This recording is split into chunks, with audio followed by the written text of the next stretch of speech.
Hello everyone, and welcome back to another chapter of Advanced Pathophysiology. Today we're reading chapter 41, The Structure and Function of the Digestive System. So, I believe we're going to be reading the entirety of this chapter. So, we'll discuss some of the gastrointestinal tract, the accessory organs for digestion, and tests of the digestive function. So, without much preamble, let's jump right in. The digestive system consists of the gastrointestinal tract and accessory organs of digestion, mainly the liver, gallbladder, and the exocrine pancreas. The digestive system breaks down ingested food, prepares it for uptake by the body's cells, provides body water, and eliminates wastes. Food breakdown begins in the mouth, with chewing, and continues in the stomach, where food is churned and mixed with acid, mucus, and enzymes. From the stomach, the fluid and partially digested food passes into the small intestine, where bile and enzymes secreted by the liver, enzymes from the exocrine pancreas, and small intestinal epithelium break it down into absorbable components of proteins, carbohydrates, and fats. These nutrients pass through the small intestinal epithelium into underlying blood vessels and lymphatics that carry them to the liver via the hepatic portal circulation for further processing and storage. Your ingested substances and secretions that are not absorbed in the small intestine pass into the large intestine, where fluid continues to be absorbed. Your solid wastes pass into the rectum and are eliminated from the body through the anus. Except for chewing, swallowing, and defecation of solid wastes, the activities of the digestive system are controlled by hormones and autonomic nervous system. As ingested substances move through the gastrointestinal tract, they trigger the release of hormones that stimulate or inhibit the muscular contraction, that gastrointestinal motility, that makes and propel the food from the esophagus to the anus, and two, the timely secretions of substances that aid in digestion. The autonomic innervation, sympathetic and parasympathetic, is controlled by the centers in the brain and by local stimuli that are mediated by neural plexuses of the enteric nervous system within the gastrointestinal wall. So let's jump into the gastrointestinal tract. The gastrointestinal tract, or alimentary canal, consists of the mouth, esophagus, stomach, small intestine, large intestine, rectum, and anus. It carries out the following digestive process: the ingestion of food, the propulsion of food and waste from the mouth to the anus, secretions of mucus, water, and enzymes, the mechanical digestion of food particles, chemical digestion of food particles, the absorption of the digested food, and then it turns around and starts on elimination of waste products by defecation. Also, an immune and microbial protection against infection. Looking here at this picture, the structures of the digestive system, it shows everything listed there, so I left it up there for a little bit for you to look at. Histologically, the gastrointestinal tract consists of 4 layers, from the inside out, and they are the mucosa, the submucosa, muscularis, and serosa, or the adventitia. But that's only in the esophagus that we have the adventitia. These concentric layers vary in thickness, and each layer has sublayers. Neurons forming the enteric nervous system are located solely within the gastrointestinal tract and are controlled by local and autonomic nervous system stimuli. The enteric nervous system comprises three nerve plexuses located in different layers of the GI wall. The submucosal plexus, also known as the Meissner plexus, is located in the muscularis mucosae. The myenteric plexus, Auerbach plexus, between the inner circular and outer longitudinal muscle layers in the muscularis, and then the subserosal plexus, just beneath the serosa. The enteric, the intramural plexus neurons regulate motility reflexes. So your blood flow, absorption, secretion, and immune response. So here we're taking a look at the wall of the GI tract and how it's made up of four layers with a network of nerves between the layers. Shown here is a generalized diagram of this segment of the GI tract. Note that the serosa is continuous with a fold of serous membranes called mesentery.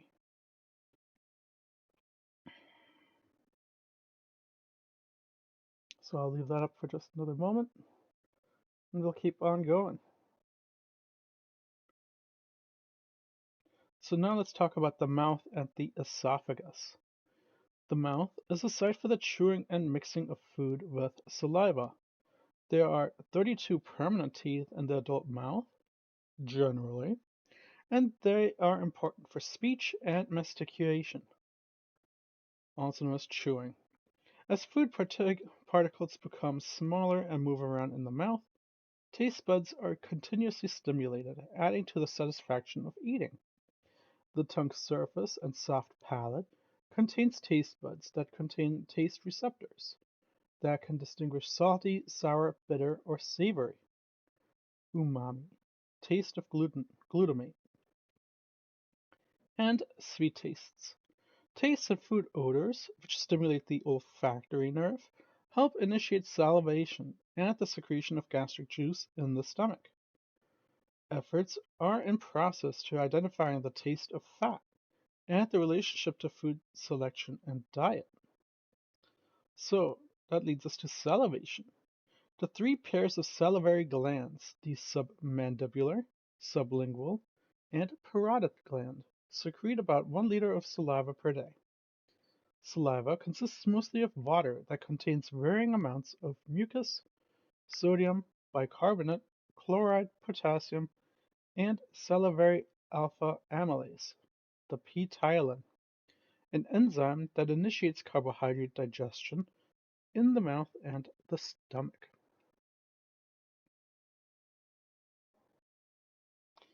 Not at all a creepy picture of the salivary glands.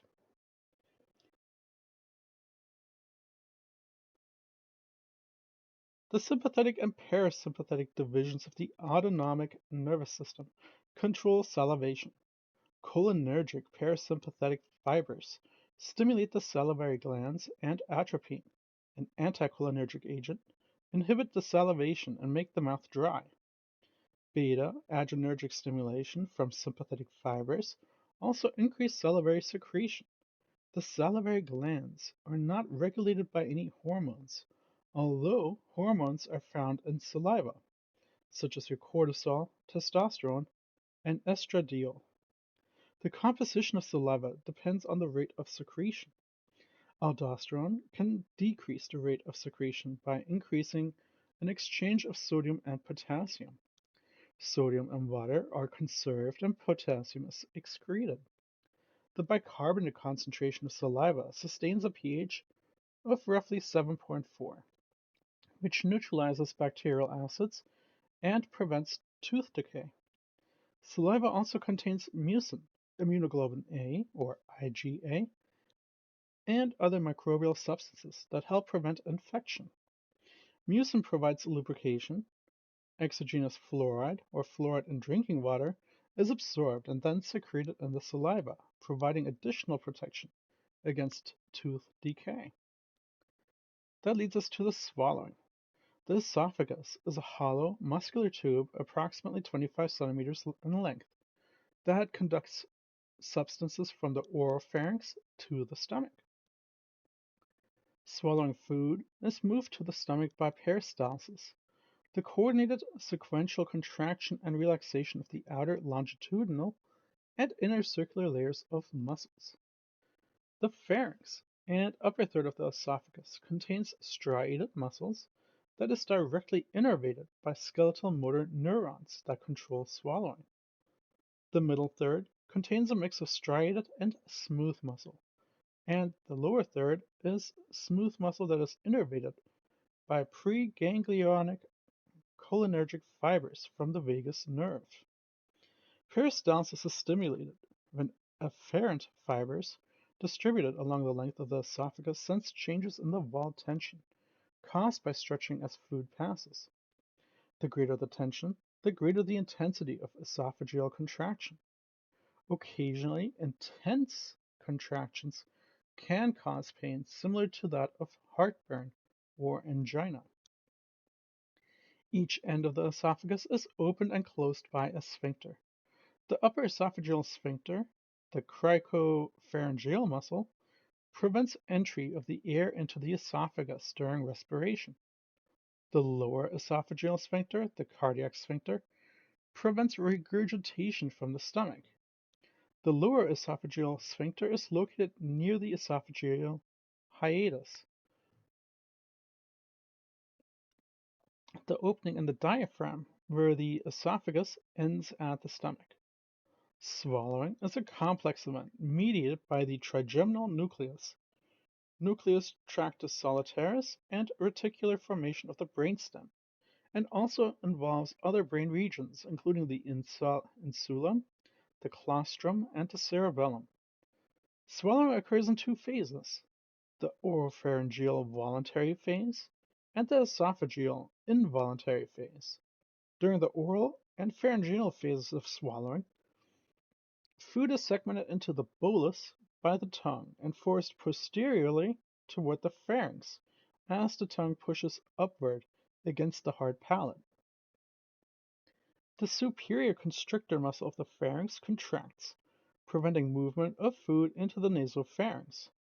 At the same time, respiration is inhibited, and the epiglottis folds downward to prevent the bolus from entering the larynx and trachea.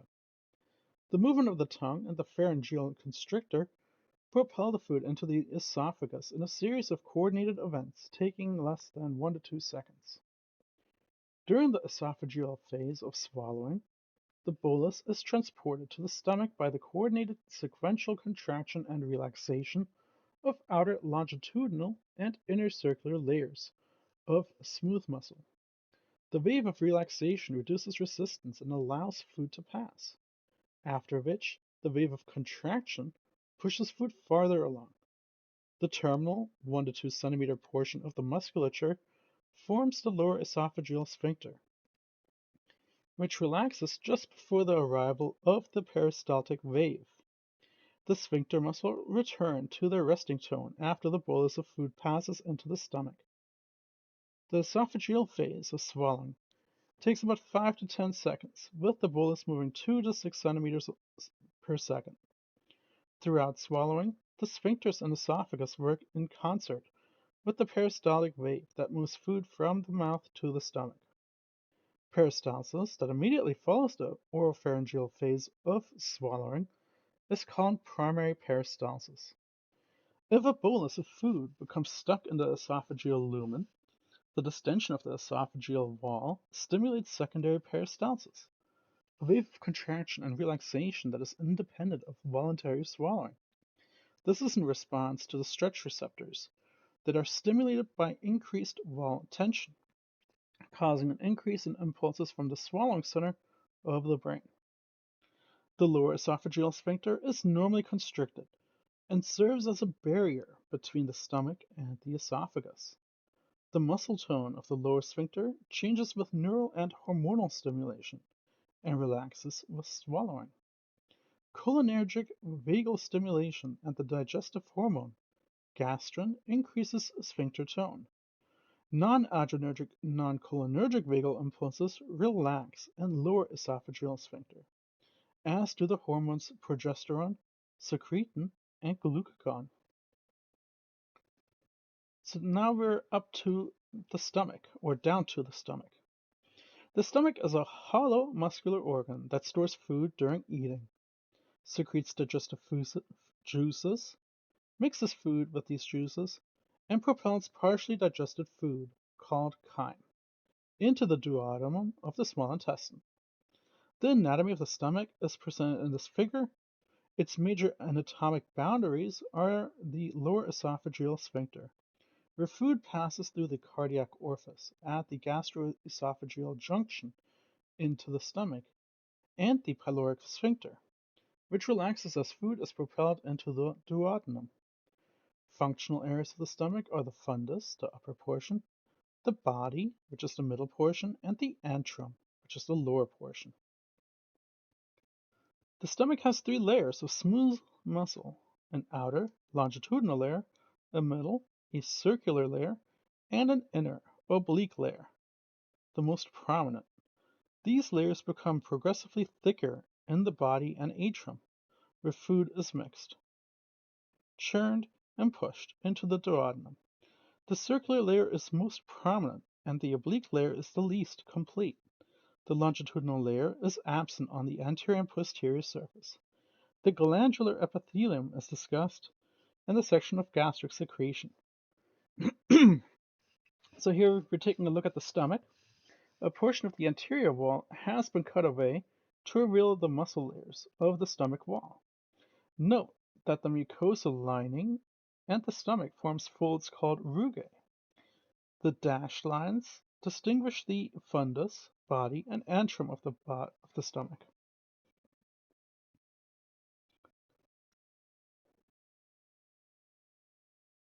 I wanted to come back up to that so that we could see it and discuss it. So, the stomach's blood supply comes from a branch of the celiac artery and is so abundant that nearly all arterial vessels must be occluded before ischemic changes occur in the stomach wall. A series of small veins, short gastric, left and right gastric, and left and right gastroomental, drain blood from the stomach towards the hepatic portal vein. Your sympathetic and parasympathetic divisions of the autonomic nervous system innervate the stomach. Some of the autonomic nerves are extrinsic, that is, they originate in the central nervous system and are controlled by nerve centers in the brain. Extrinsic sympathetic fibers reach the stomach through the celiac plexus or solar plexus, whereas extrinsic parasympathetic fibers enter through the gastric branch of the vagus nerve. The myenteric, the Auerbach, and submucosal Meissner plexus are intrinsic and part of the enteric intramural nervous system. They originate within the stomach and respond to local stimuli. Few substances are absorbed in the stomach. The stomach mucosa is impermeable to water, but the stomach can absorb alcohol and aspirin and other non-steroidal anti-inflammatory agents. That leads us to gastric mobility. In its resting state, the stomach is small and contains about 50 ml of fluid. There is minimal wall tension, and the muscle layers in the fundus contract very little. Swallowing causes the fundus to relax, a receptive relaxation, to receive a bolus of food from the esophagus. Relaxation is coordinated by efferent, non-adrenergic, non-cholinergic vagal fibers and is facilitated by gastrin and cholecystokinin, two polypeptide hormones secreted by the gastrointestinal mucosa. Food is stored in vertical or oblique layers as it arrives in the fundus, whereas fluids flow relatively quickly down to the antrum. So here we have a table selected hormones and neurotransmitters of the digestive system. So I'm going to leave this up for just a moment.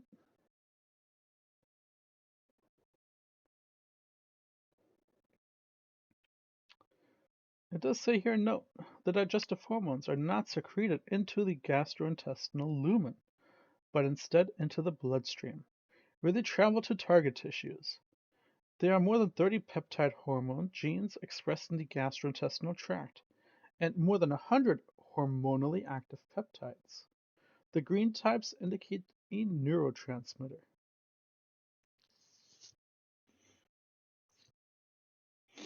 So some of the hormones include gastrin, histamine, somatostatin, acetylcholine, gastrin-releasing peptide, ghrelin, and those were all in the mucosa of the stomach. Then you have your motilin, secretin, serotonin, cholecystokinin, enteroglucagon, gastric inhibitory peptide, peptide YY, and pancreatic polypeptide, vasoactive intestinal peptide. But those are all in the mucosa of the small intestine. Oop. So, your gastric, or your stomach, motility increases with the initiation of peristaltic waves, which sweep over the body of the stomach towards the antrum. The rate of peristaltic contraction is approximately 3 per minute and is influenced by neural and hormonal activity. Gastrin, motilin, the small intestine hormones, and the vagus nerve increase the rate of contraction by lowering the threshold potential of muscle fibers. The neural and biochemical mechanisms of muscle contraction are described in chapter 44. Sympathetic activity and secretin, another small intestine hormone, are inhibitory and raise the threshold potential. The rate of peristalsis is mediated by pacemaker interstitial cells of Kujal that initiate a wave of depolarization, a basic electrical rhythm, which moves from the upper part of the stomach to the pylorus. Gastric mixing and subsequent emptying of the gastric contents, again that chyme, from the stomach takes several hours, anywhere between 3 to 6 hours depending on the composition and volume of food intake. Mixing occurs as food is propelled toward the antrum. As food approaches the pylorus, the velocity of the peristaltic wave increases, forcing the contents back toward the body of the stomach. This retropulsion effectively mixes food with digestive juices, and the oscillating motion breaks down large food particles. With each peristaltic wave, a small portion of the chyme passes through the pylorus and into the duodenum. The pyloric sphincter is about 1.5 centimeters long and is always open, about 2 millimeters. It opens wider during antral contraction. Normally, there is no regurgitation from the duodenum into the antrum. As the rate of gastric emptying, the movement of the gastric contents into the duodenum depends on the volume, osmotic pressure, and chemical composition of the gastric contents. Larger volumes of food increase gastric pressure, peristalsis, and rate of emptying. Solids, fats, and non-isotonic solutions, so your hypertonic or hypotonic gastric tube feedings, delay gastric emptying. Osmotic pressure and tonicity are described in chapter 1 and 3. Products of fat digestion, which are formed in the duodenum by the action of bile from the liver and the enzymes from the pancreas, stimulate the secretion of cholecystokinin. This hormone inhibits food intake, reduces gastric motility, and decreases gastric emptying, so that fats are not emptied into the duodenum at a rate that exceed the rate of bile and enzyme secretion. Your osmoreceptors in the wall of the duodenum are sensitive to the osmotic pressure of duodenal contents. The arrival of hypertonic or hypotonic gastric contents activates the osmoreceptors, which delay gastric emptying to facilitate formation of an isomotic duodenal environment. The rate at which acid enters the duodenum also influences gastric emptying. Secretions from the pancreas, liver, and duodenal mucosa neutralize gastric hydrochloric acid in the duodenum. The rate of emptying is adjusted to the duodenum stomach. Nope. That's incorrect. The rate of emptying is adjusted to the duodenum's ability to neutralize the incoming acidity. Peristaltic activity in the stomach is also affected by blood glucose levels. Low blood glucose levels stimulate the vagus nerve and gastric smooth muscle, increasing the rate of contraction and gastric emptying. Hyperglycemia delays gastric emptying. That leads us to gastric secretion. The stomach produces large volumes of gastric secretions when stimulated by eating. Specialized cells located throughout the gastric mucosa produce mucus, acid, pepsinogen, enzymes, hormones, intrinsic factor, and gastroferrin. Intrinsic factors is necessary for the intestinal absorption of vitamin B12, and gastroferrin facilitates small intestinal absorption of iron. The hormones are secreted into the blood and travel to target tissues in the bloodstream. The other gastric secretions are released directly into the stomach lumen under neural and hormonal regulation.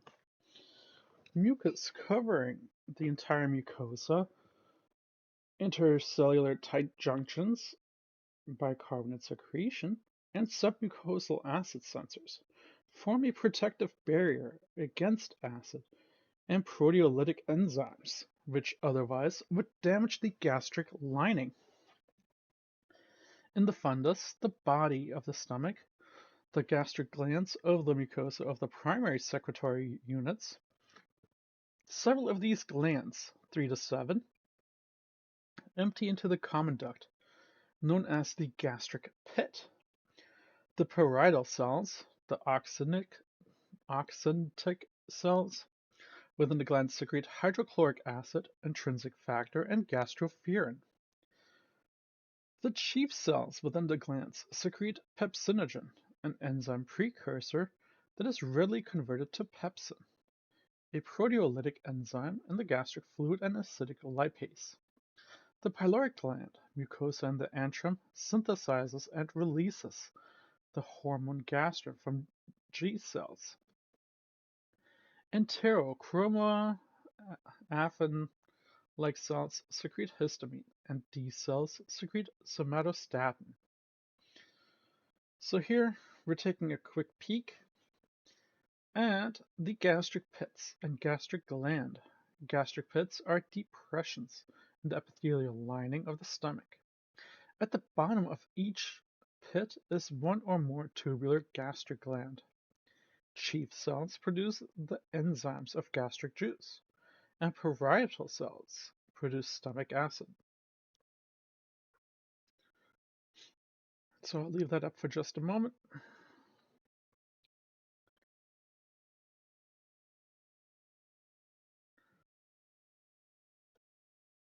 The composition of gastric fluid depends on the volume and flow rate. Potassium level remains relatively constant, but its concentration is greater in gastric secretion than in plasma. The rate of secretion varies with the time of the day, lower in the morning and higher in the afternoon and evening. Loss of gastric secretions through vomiting, drainage, or suction may decrease body stores of sodium, potassium, hydrogen, and chloride. So here we're taking a quick peek at the concentration of gastric juices. The, the relationship between the secretory rate and electrolyte composition of the gastric secretions. You've got your sodium concentration is lower in the gastric secretion than in the plasma, whereas hydrogen, potassium, and chloride concentrations are higher. Gastric secretions are close to isotonic. Secretory rate increases during the cephalic and gastric phases of digestion. So I'll leave that up for just a moment. And we'll talk about acid. The major function of gastric hydrochloric acid are to dissolve food fibers. They act as a bactericide against swallowed microorganisms and convert pepsinogen to pepsin. Gastric acid enters the duodenum, facilitates the absorption of ferric iron. The production of acid by the parietal cells requires the transport of hydrogen and chloride from the parietal cells to the stomach lumen. Acid is formed in the parietal cells, primarily through the hydrolysis of water. At a high rate of gastric secretion, bicarbonate moves into the plasma, producing an alkaline tide in the venous blood, which also may result in more alkaline urine. So here we're taking a look at hydrochloric acid, the secretion, which is secreted by the parietal cell.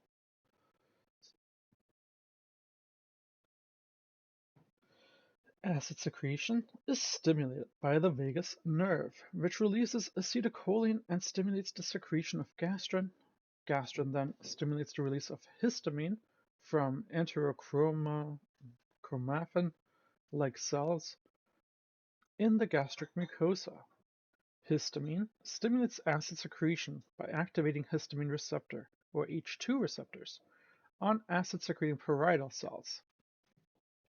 Caffeine, calcium, and ghrelin also stimulate acid secretion. Somatostatin secretin, cholecystokinin, glucagon-like peptide 1 atrial natriuretic peptide, and prostaglandins inhibit acid secretion. So that leads us to pepsin and gastric lipase.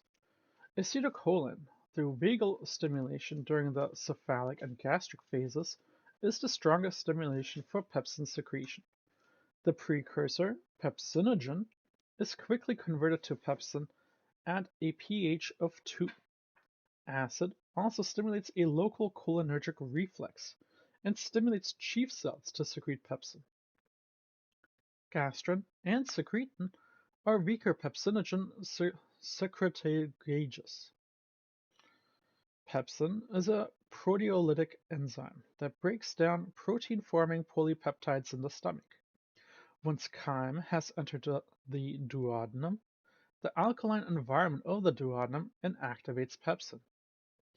Gastric lipase is an acid lipase and does not require bile for activation, like the alkaline pancreatic and intestinal lipases, and is active in an acid environment. It accounts for about 30% of fat digestion in adults and up to 50% of fat digestion in infants.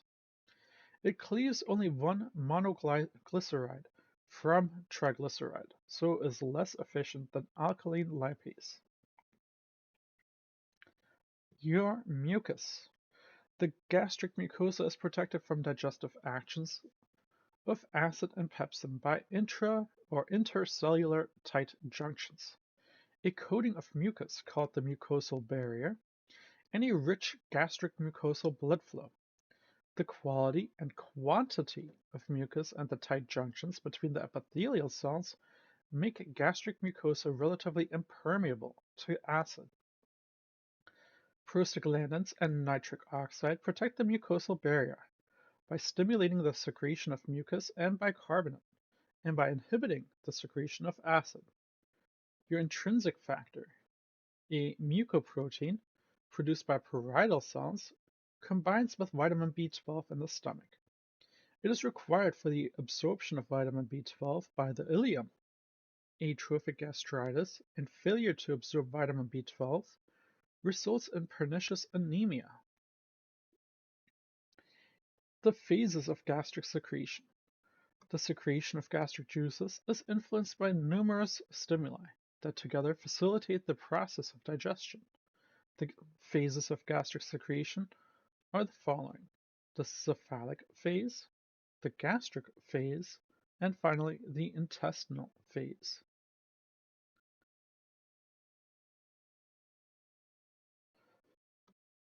So here we'll take a look at the mechanisms for stimulating acid secretion, where ACH is your acetylcholine, Your ECL is your enterochromaffin-like cells, and your GRP is your gastrin-releasing peptide. And it also shows you the different phases, the cephalic, the gastric, intestinal. So talking about the cephalic phase. The cephalic phase, the anticipatory and sensory experience of smelling, seeing, tasting, chewing, and swallowing food all contribute to the cephalic phase of secretion. The cephalic phase of gastric secretion is mediated by the vagus nerve through the myenteric plexus. Insulin secretion by the endocrine pancreas, stimulated by the hyperglycemia, also is a strong stimulus for gastric secretion and is mediated by the vagus nerve through sensors located in the hypothalamus. Maintenance of steady serum glucose levels suppresses the gastric response to insulin. Then we have our gastric phase. The gastric phase of secretion begins with the arrival of food in the stomach. Two major stimuli have a secretory effect: digestion or distension of the stomach and the presence of digested proteins. The vagus and enteric nerve plexuses are stimulated by the distension and contribute to gastric secretion through a local reflex. Both neural reflexes are mediated by acetylcholine and can be blocked by atropine. As digestion proceeds, products of protein breakdown, stimulating the release of more gastrin from G cells. And finally, the intestinal phase. The intestinal phase. The movement of chyme from the stomach into the duodenum initiates the intestinal phase of secretion. This phase represents a deceleration of the gastric secretory response. However, the presence of digested protein and amino acids in the duodenum continue to stimulate some gastric secretion. Concurrently, in response to low duodenal pH and the presence of lipids, inhibitory vagal and enteric reflexes decrease gastric motility. When chyme enters the duodenum, the release of secretin and cholecystokinin stimulates pancreatic secretions and inhibits gastric secretion.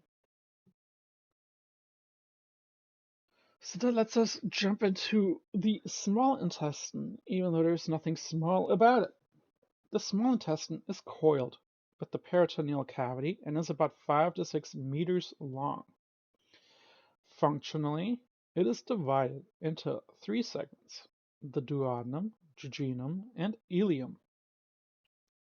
The duodenum begins at the pylorus and ends where it joins the jejunum, at the suspensory ligament called the Treitz ligament.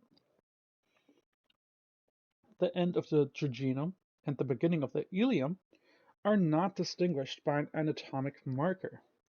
These structures are not grossly different, but the jejunum has a slightly larger lumen. The ileocecal valve, or sphincter, controls the flow of digested material from the ileum into the cecum of the large intestine and prevents reflux into the small intestine.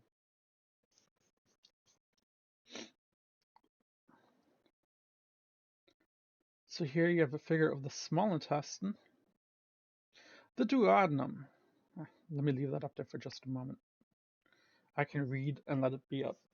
The duodenum lies behind the peritoneum, or retroperitoneally, and has an essential role in mixing food with digestive juices from the liver and pancreas. The ileum and jejunum are suspended from the posterior abdominal wall by a component of the peritoneum called the mesentery. The mesentery facilitates intestinal motility and supports blood vessels, nerves, and lymphatics. The peritoneum is a serous membrane surrounding the organs of the abdomen and lining the abdominopelvic cavity. It is analogous to the pericardium and pleura that surround the heart and lungs, respectively. The visceral peritoneum lies on the surface of the organs, and the parietal peritoneum lines the wall of the body cavity. The space between the two layers is called the peritoneal cavity. This cavity normally contains just enough fluid to lubricate the two layers and prevent friction during organ movement. The arterial supply of the duodenum arises primarily from the gastroduodenal artery, a small branch of the celiac artery. The jejunum and ileum are supplied by the branches of the superior mesenteric artery. Blood flow increases significantly during digestion. The superior mesenteric vein drains blood from the entire small intestine and empties into the hepatic portal circulation.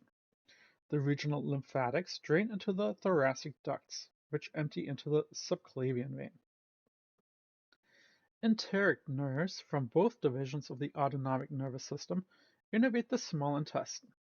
Secretion, motility, and intestinal reflexes are mediated parasympathetically by the vagus nerve. Sympathetic activity inhibits motility and produces vasoconstriction. Intrinsic reflexes activity is mediated by the myenteric plexus, the Auerbach plexus, and the submucosal plexus, the Meissner plexus, of the enteric nervous system. The smooth muscle of the small intestine are arranged in two layers, a longitudinal outer layer and a thicker inner circular layer. Circular folds of the small intestine mucosa slow the passage of food, thereby providing more time for digestion and absorption. The folds are most numerous and prominent in the jejunum and the proximal ileum. Absorption occurs through villi, or villus, which cover the circular fold and are the functional units of the intestine. A villus, singular, is composed of the absorptive columnar epithelial cells, the enterocytes, and mucus-secreting goblet cells of the mucosa. Each villus secretes some of the enzyme necessary for digestion and absorbs nutrients. Near the surface, columnar cells closely adhere to each other at sites called tight junctions. Water and electrolytes are absorbed through these intercellular spaces. The surface of each columnar epithelial cell on the villus contains tiny projections called microvilli. Together, the microvilli create a mucosal surface known as the brush border. The villi and microvilli greatly increase the surface area available for absorption. Coating the brush border is an unstirred layer of water that is important for the absorption of water-soluble substances, including emulsified micelles or fat. The lamina propria, a connective tissue layer of the mucous membrane, lies beneath the epithelial cells of the villi and contains lymphocytes and plasma cells, which produce immunoglobulins and macrophages. Central arterioles ascend with each villus and branch into the capillary array that extends around the base of the columnar cells and cascades down to the venules that lead to the hepatic portal circulation. The opposing ascending and descending blood flow provides a countercurrent exchange system for absorbed substances and blood gases. A central lacteal or lymphatic capillary is also contained within each villus and is important for the absorption and transport of fat molecules. Contents of the lacteal flow to regional nodes and channels that eventually drain into the thoracic duct. Between the bases of the villi are the crypts of Lieberkühn, also known as intestinal glands, which extend into the submucosal layer. Undifferentiated cells arise from stem cells at the base of crypt and move toward the tip of the villus, maturing to become columnar epithelial secretory cells that water, electrolyte, and enzymes, and goblet cells for mucus. After completing the migration to the tip of villus, they function for a few days and then they are shut into the intestinal lumen and digested. Discarded epithelial cells are an important source of endogenous protein. The entire epithelial population is replaced about every 4 to 7 days. Many factors can influence this process of cellular proliferation: starvation, a vitamin B deficiency, and cytotoxic drugs or irradiation suppresses cell division and shorten the villi. The decreased absorption that result can cause diarrhea and malnutrition. Nutritional intake and intestinal resection stimulate cell production. So, your intestinal digestion and absorption. The process of intestinal digestion is initiated in the stomach by actions of gastric hydrochloric acid and pepsin, which breaks down food fibers and proteins. The chyme that passes into the duodenum is a liquid that contains small particles of undigested food. Digestion continues in the proximal portion of the small intestine by the action of pancreatic enzymes, intestinal brush border enzymes, and salts, bile salts. Carbohydrates are broken down to monosaccharides and disaccharides in the proximal small intestine. Proteins are degraded further to amino acids and peptides, and fats are emulsified and reduced to fatty acids and monoglycerides.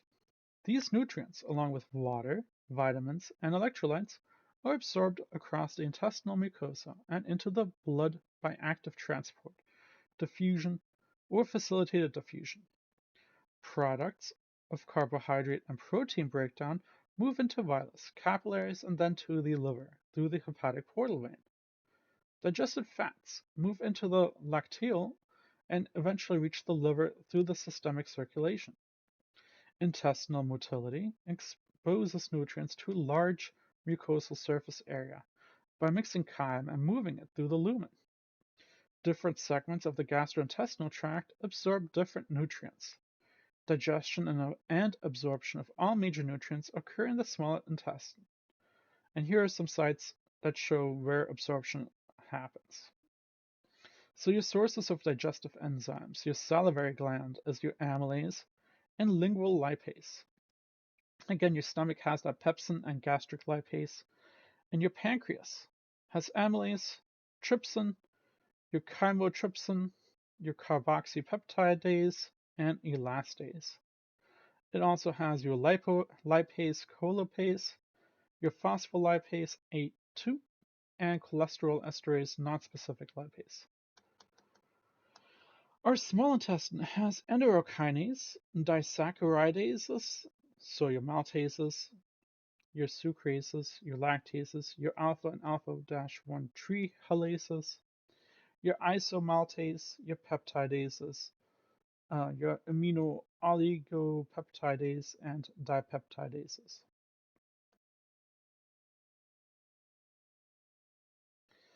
And here it shows you how it's actually broken down.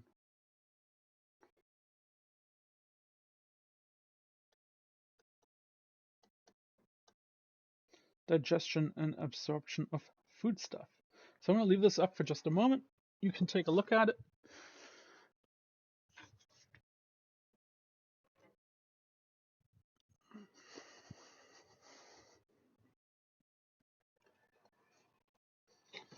We'll cover this little bottom section one more time. And we'll move on.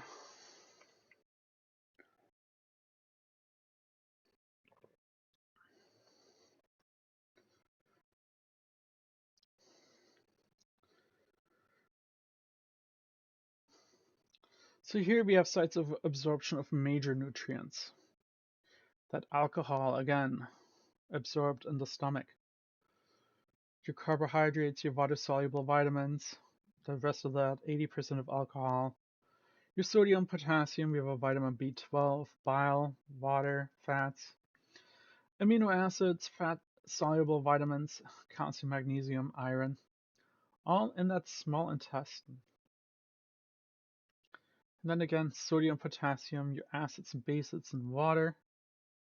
And then finally, the rest of our crap. Our feces excrete at the very end through the rectum, leading us to water and electrolyte transport by the small intestine.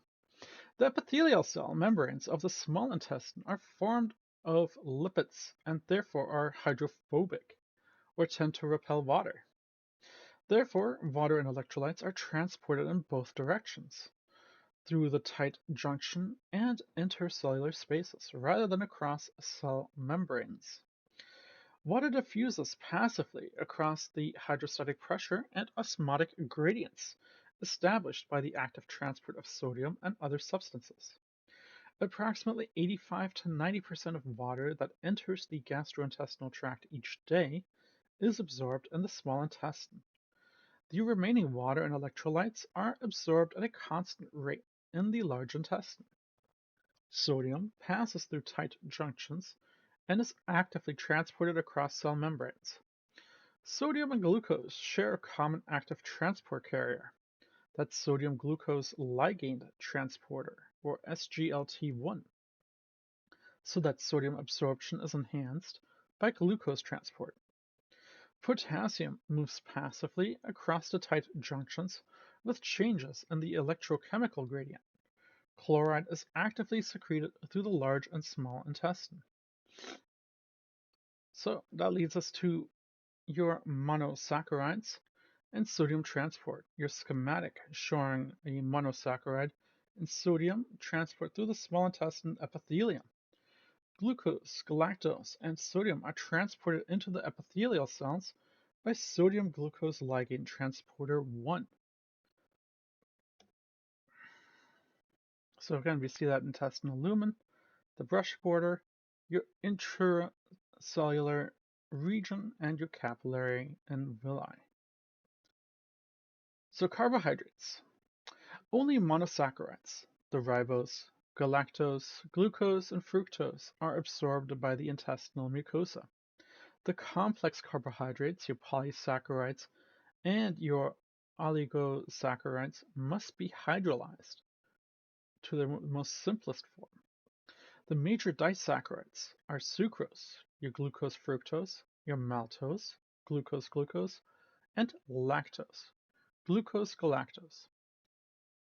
Salivary and pancreatic amylase breaks down starches to oligosaccharides by splitting that alpha-1 4-glucosidic linkage of long-chain molecules. Approximately half of starch hydrolysis occurs in the stomach and about half in the duodenum. In the small intestine, disaccharides are hydrolyzed by brush border enzymes via the sucrase, maltase, and lactase to their respective monosaccharides. The sugars are absorbed primarily in the duodenum and upper jejunum by facilitating diffusion mediated by glucose transporter proteins. The monosaccharides pass through the unstirred layer by diffusion. At the cell membrane, glucose and galactose are actively transported with a sodium carrier, and fructose absorption is facilitated by glucose transporter 5, and that's your GLUT5 and GLUT7. Transport of all three monosaccharides from the cytosol to the bloodstream is facilitated by GLUT number 2. Insulin facilitates glucose transport into fat and muscle cells via the glucose transporter 4, or GLUT4. Insulin is not required for the intestinal absorption of glucose. Cellulose is a glucose polysaccharide found in plants. Humans lack enzymes to digest cellulose, and the undigested fiber contributes to stool volume and stimulates large intestine motility. Proteins. Adults require 44 to 56 grams of protein per day. Approximately 20 to 30 grams of protein is derived endogenously from shed epithelial cells and small amounts of plasma protein. Most ingested protein is absorbed. About 5 to 10% is estimated in the stool, is eliminated in the stool. The site of digestion of protein depends on the source of the protein. For example, casein from bovine milk precipitates in the stomach and is digested by gastric pepsin and acid. whereas the soluble proteins, whey and soy, pass rapidly through the stomach and are digested by the pancreatic enzymes. Major protein hydrolysis is accomplished in the small intestine by the pancreatic enzymes trypsin, chymotrypsin, and carboxypeptidase. Trypsin and chymotrypsin, that endopeptidase, hydrolyze the interior bonds of the large molecules, and carboxypeptidases cleave the end amino acids. Your exopeptidase. Hydrolysis of protein is also carried out by the brush border enzymes and enzymes in the epithelial cytosol, that intracellular fluid. The brush border enzymes hydrolyze the large oligopeptides into smaller peptides, which can cross cell membranes. Enzymes in the cytosol then break them down to amino acids. Amino acids are actively transported from the cytosol into the bloodstream by a sodium-dependent carrier in the basolateral membrane. There also are free amino acids that can be absorbed directly from the intestinal lumen using a membrane transport protein. Like the sugars, proteins are absorbed primarily in the proximal area of the small intestine. Your fats. Approximately 90 to 100 grams of fat is consumed daily by the average American. Fat is an important source of an important source of calories,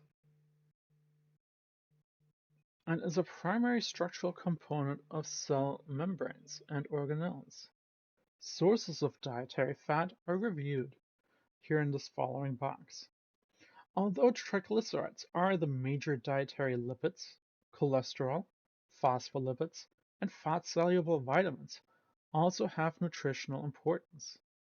The digestion and absorption of fat occurs in 4 phases: the emulsification and lipolysis, micelle formation, fat absorption, and the resynthesis of triglyceride and phospholipids.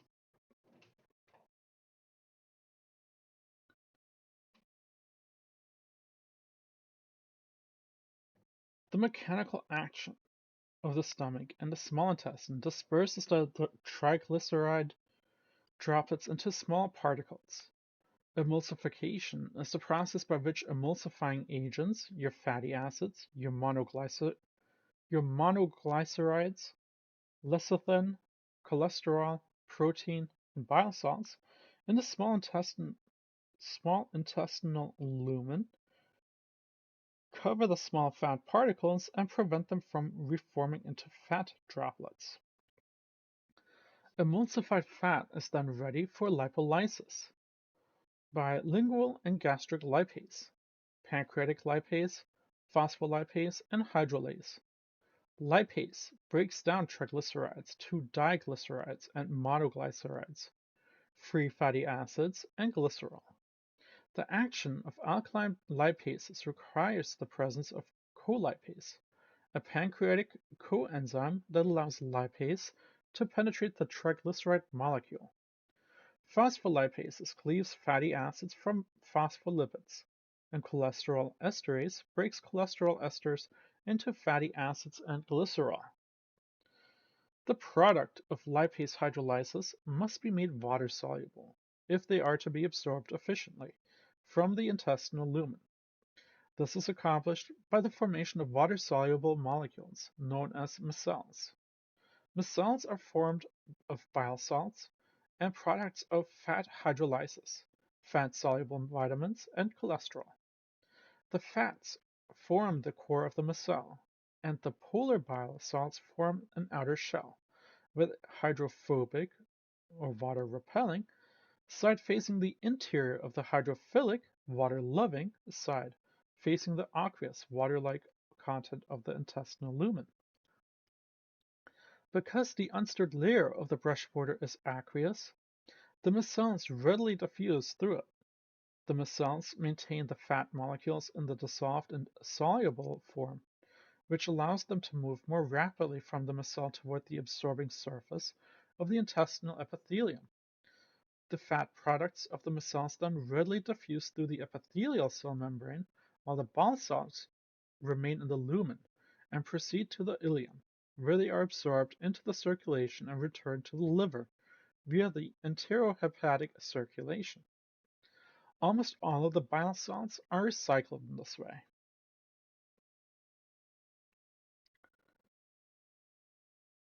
So here we're taking a look at the structure of bile acid at micelle. So in the top portion, a bile salt molecule in solution. The molecule is amphi, amphipathic, in that it has a hydrophilic phase and a hydrophobic phase.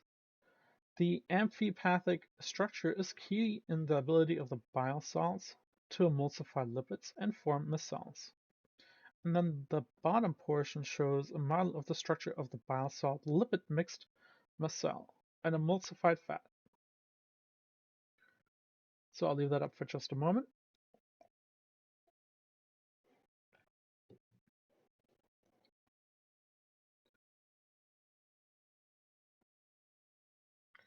And here we're taking a look at lipid absorption in the small intestine. The micelles of bile salts and products of lipids digestion diffuse through the unstirred layer and among the microvilli. As digestive products are absorbed from free solution by epithelial cells of the villi, more digestive products dissociate from the micelles.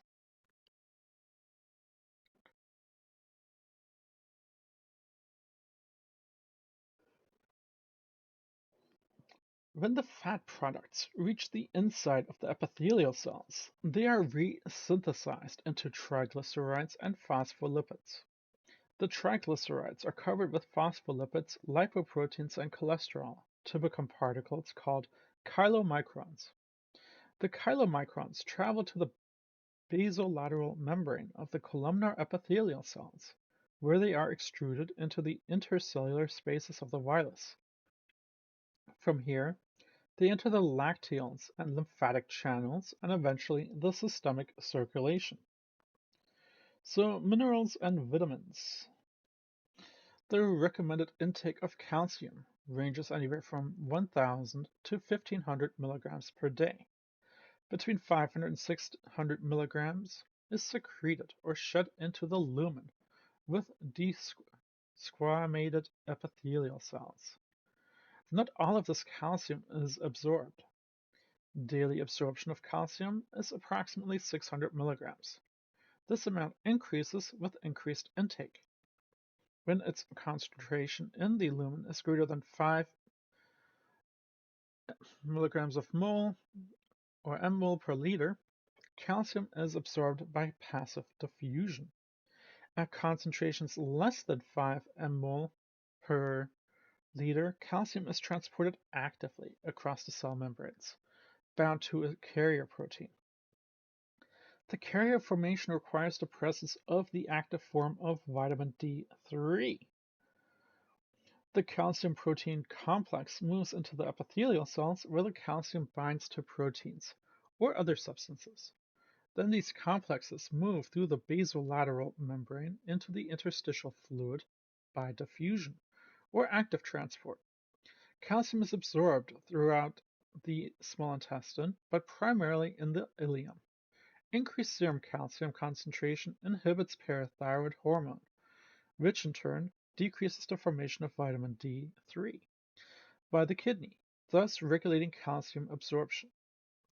Increased demand for calcium results in increased uptake, as evidenced by the fact that calcium is absorbed more rapidly in children and pregnant or lactating women. Your bile salts enhance calcium absorption indirectly by facilitating the absorption of vitamin D, which is fat soluble. The recommended intake of magnesium for adults is 300 to 350 milligrams per day. Approximately 50% of that is absorbed by active transport or passive diffusion in the jejunum and ileum. Phosphate is also absorbed in the small intestine by passive diffusion and active transport. The levels of iron in the body are regulated primarily by intestinal absorption and secretion. The average intake ranges from 15 to 30 milligrams per day. Of this amount, menstruating women absorb 1 to 1.5 milligram and men absorb about 0.15 to 1 milligram. Generally, the amount of iron absorbed is equal to the amount required. Iron is absorbed more rapidly if a deficiency exists. A primary source of iron is heme from animal protein, which with a smaller amount of heme from recycling of senescent red blood cells.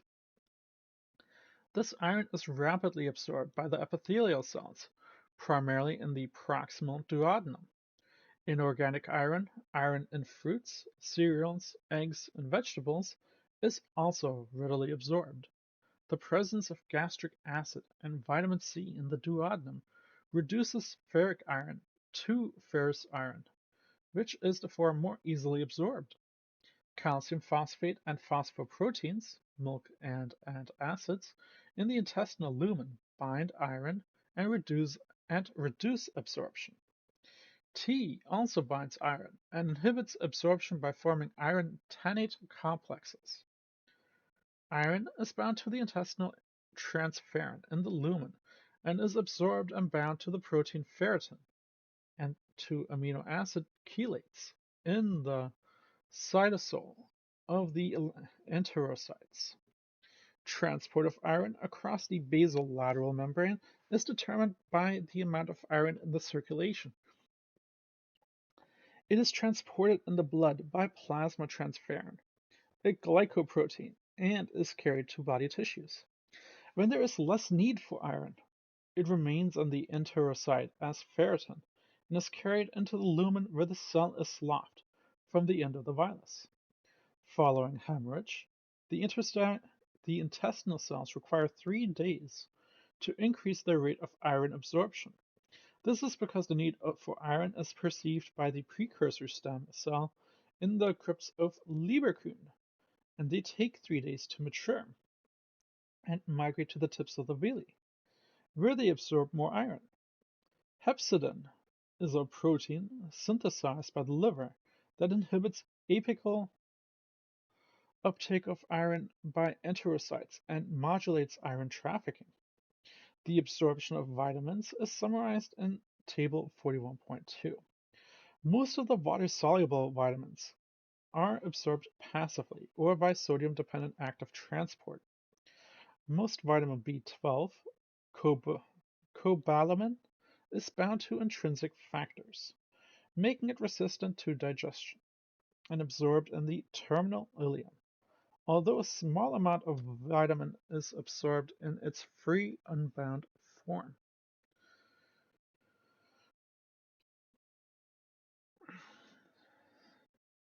So I'll leave this chart up for just a moment.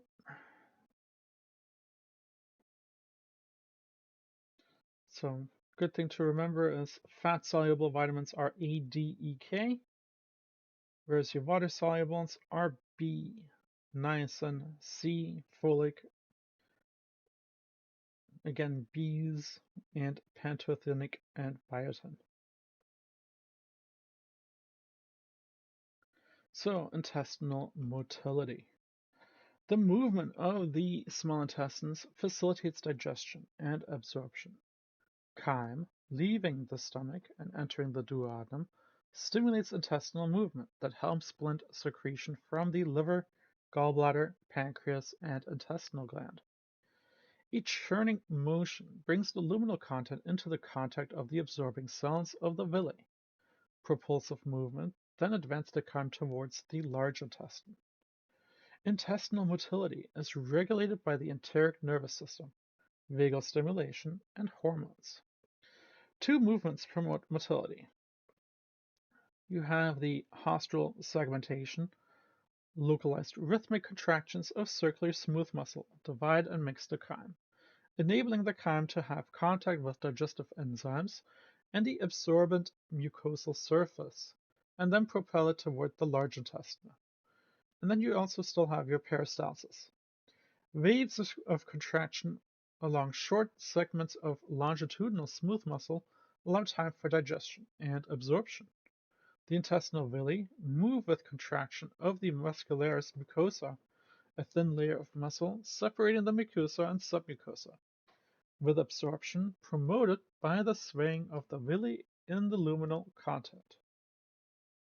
Your segmentation consists of localized rhythmic contraction of the circular smooth muscle and occurs more frequently than peristalsis. The contraction wave occurs at different rates in different parts of the small intestine, in segments of 1 to 4 centimeters. Frequency is greatest, about 12 per minute, in the upper small intestine, and least, about 8 per minute in the distal part of the ileum. Segmentation divides and mixes the chyme, bringing it into contact with the absorbent mucosal surface. It also helps to propel the chyme towards the large intestine. The frequency of the segmentation is regulated intrinsically by the frequency of the basic electrical rhythm, which arises in the myenteric plexus of the longitudinal smooth muscle and is controlled by the interstitial cells of Kajal, the pacemaker cells of the gastrointestinal tract. Although the basic rate of contraction is controlled intrinsically, the force of contraction can be enhanced extrinsically by vagal stimulation. Intestinal peristalsis involves short segments, about 10 centimeters, of longitudinal smooth muscle and propels chyme through the intestine. The intestinal villi move with contractions of the muscularis mucosae, a thin layer of muscle separating the mucosa and submucosa, with absorption promoted by the swaying of the villi in the luminal content. The wave of contraction moves slowly, 1 to 2 centimeters per second, to allow time for digestion and absorption. Neural reflexes along the length of the small intestine facilitate the motility, digestion, and absorption. Through reflex action, receptors in one part of the intestine transmit signals that influence the function of another part. The ileogastric reflex inhibits gastric motility when the ileum becomes distended. This prevents the continued movement of chyme into an already distended intestine. The intestinal reflex inhibits intestinal motility when one part of the intestine is overdistended or its mucosa is irritated. Both of these reflexes require extrinsic innervation. The gastroileal reflex, which is activated by an increase in gastric motility and secretion, stimulates an increase in ileal motility and relaxation of the ileocecal sphincter. This empties the ileum and prepares it to receive more chyme.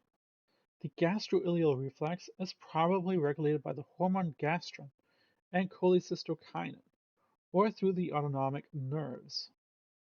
During prolonged fasting or between meals, particularly overnight, slow waves sweep through the entire length of the intestinal tract, from the stomach to the terminal ileum. This is known as the interdigestive myoelectrical complex, and it appears to propel residual gastric and intestinal content, including bacteria, into the colon. The intestinal villi move with contractions of the muscularis mucosa, a very thin layer of muscle that separates the mucosa and the submucosa. Absorption is promoted by the swaying of the villi in the luminal content. Contractile activity also helps to empty the central lacteals, which contain products of fat digestion. The ileocecal valve, or sphincter, marks the junction between the terminal ileum and the large intestine. This valve is intrinsically regulated and is normally closed.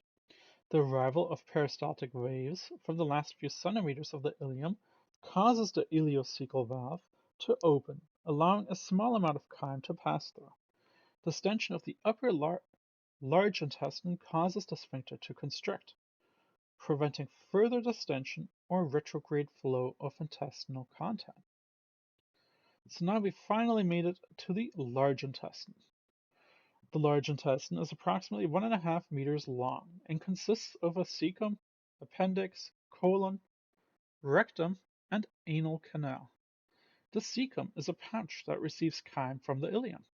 Attached to the cecum is the vermiform appendix, an appendage having little or no physiologic function.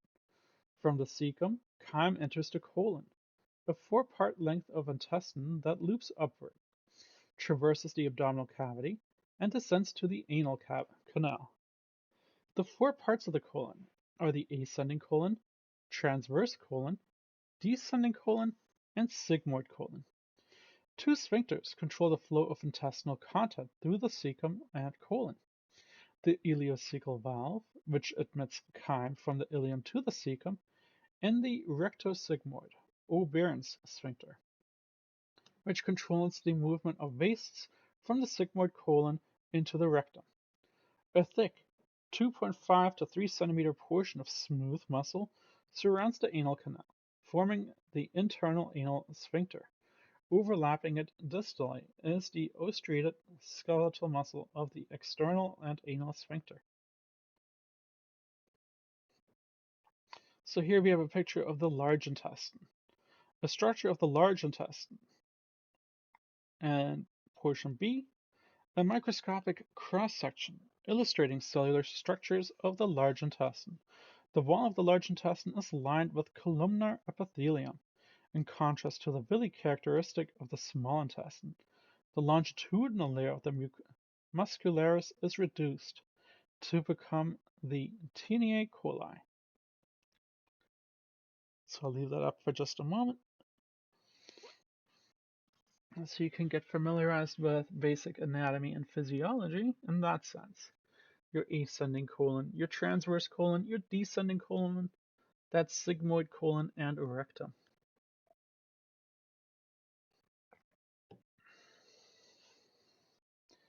So, in the cecum and colon, the longitudinal muscle layers consist of 3 longitudinal bands called Tinea coli. They are shorter than the colon, giving the colon its gathered appearance. The circular muscles of the colon separates the gathers into outpouchings called haustra or haustrum. The haustra become more or less prominent with the contractions and relaxation of the circular muscles. The mucosal surface of the colon has rugae, folds, particularly between the haustra, and leverkühn crypts, but no villi. Columnar epithelial cells and mucus-secreting goblet cells form the mucosa through the large intestine. The columnar epithelium absorbs fluid and electrolytes, and the mucus-secreting cells lubricate the mucosa. The enteric nervous system regulates motor and secretory activity independently of the extrinsic nervous system.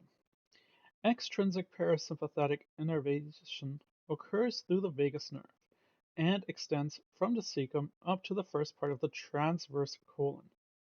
Vagal stimulation increases rhythmic contraction of the proximal colon. Extrinsic parasympathetic fibers reach the distal colon through the sacral parasympathetic splanchnic nerves. The internal anal sphincter is usually contracted, and its reflex response is to relax when the rectum is distended. The myenteric plexus provides the major innervation of the internal anal sphincter, but responds to sympathetic stimulation to maintain contraction and parasympathetic stimulation that facilitates relaxation when the rectum is full. Sympathetic innervation of the sphincter arises from the celiac and superior mesenteric ganglia and the sphincter nerve. The external anal sphincter is innervated by the pudendal nerve arising from sacral level of the spinal cord. Sympathetic activity in the entire large intestine modulates intestinal reflexes, conveys somatic sensation of fullness and pain, participates in the defecation reflex, and constricts blood vessels.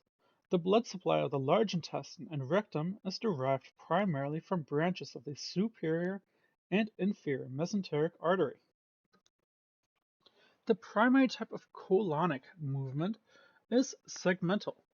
The circular muscles contract, and relax at different sites, shuttling the intestinal content back and forth between the contracting and relaxing haustra.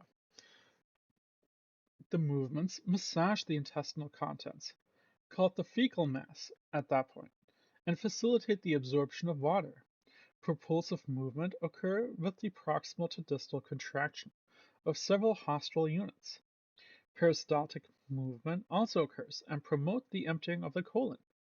The gastrocolic reflex initiates propulsion in the entire colon, usually during or immediately after eating. When chyme enters the ileum, the gastrocolic reflex causes the fecal mass to pass rapidly into the sigmoid colon and rectum, stimulating defecation. Gastrin may participate in stimulating this reflex. Epinephrine inhibits contractile activity, as do exogenous opioids. Approximately 500 to 700 ml of chyme flows from the ileum to the cecum per day. Most of the water is absorbed in the colon by diffusion and active transport.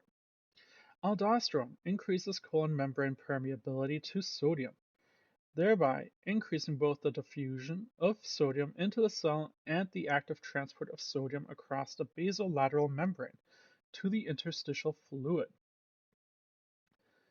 This increases the cell to lumen diffusion gradient for potassium. Potassium moves outward and chloride is absorbed with sodium as a complementary anion. Chloride also enters the cell in exchange for bicarbonate. The colon does not absorb monosaccharides and amino acids, but does absorb some short-chain free fatty acids produced by bacterial fermentation. Absorption of epithelial transport occurs in the cecum, ascending colon, transverse colon, and descending colon.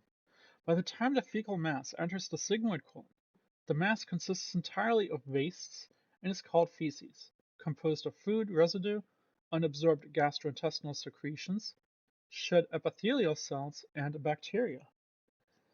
The movement of feces into the sigmoid colon and rectum stimulates the defecation reflex.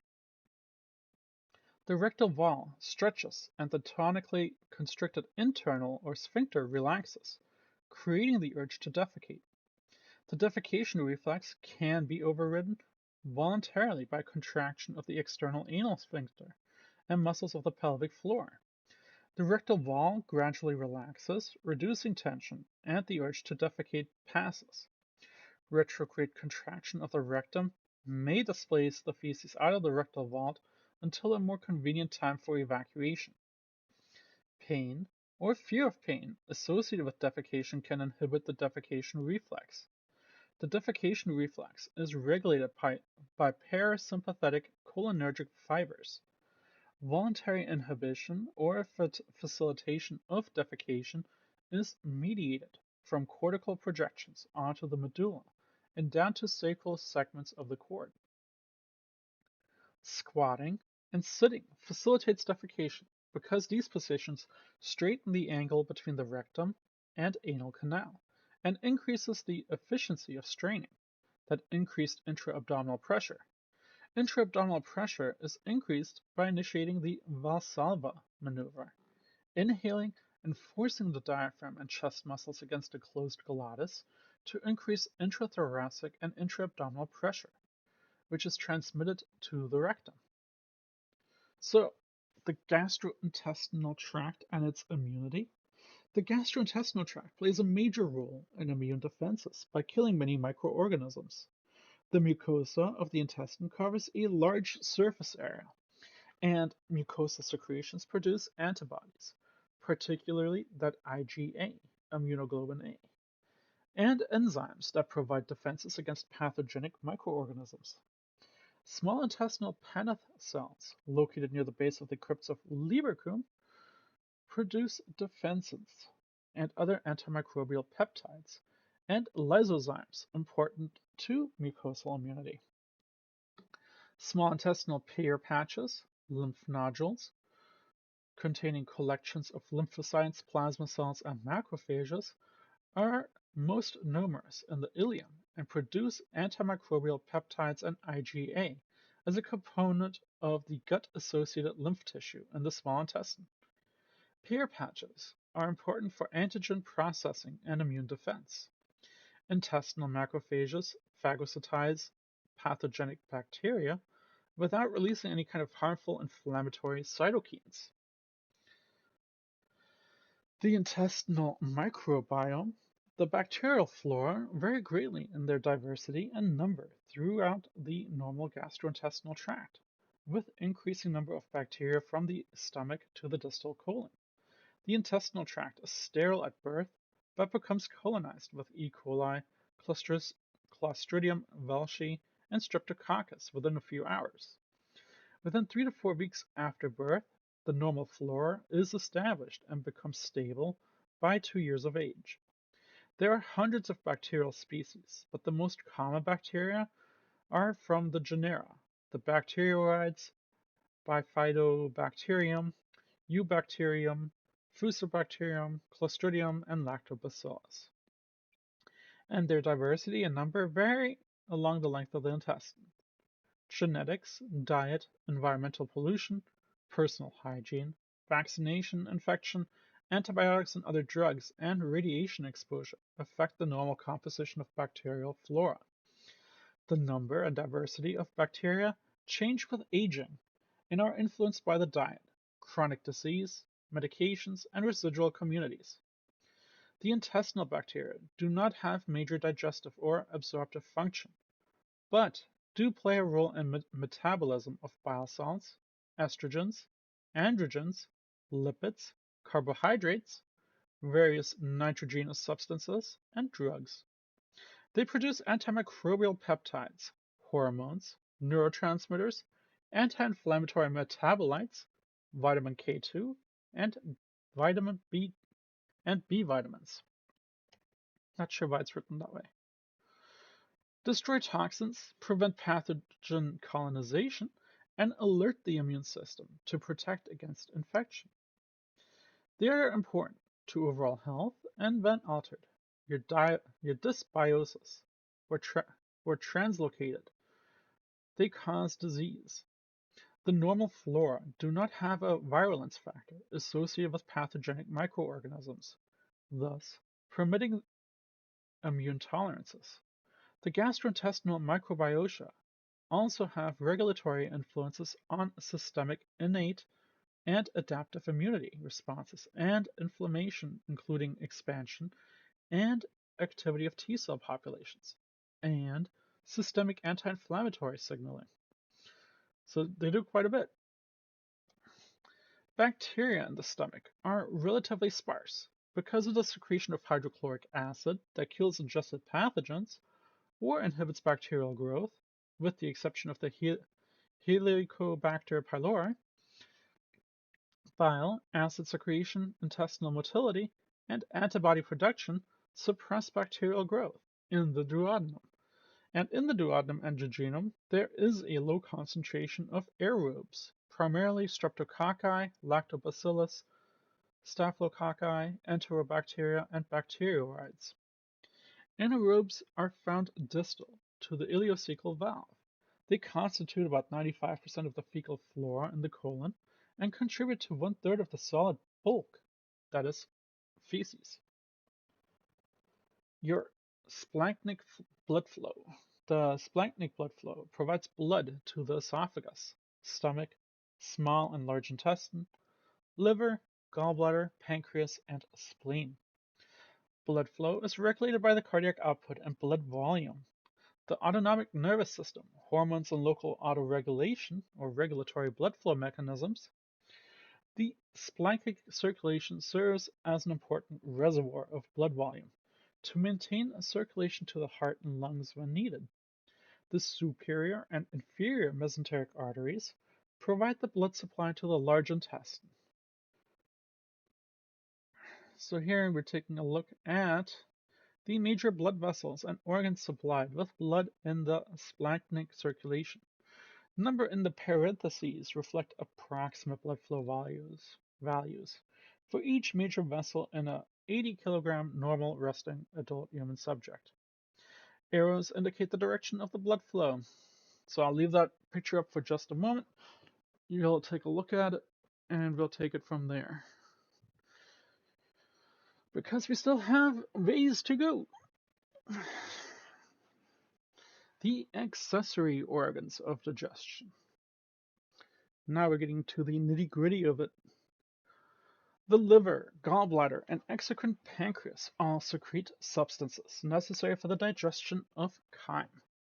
These secretions are delivered to the duodenum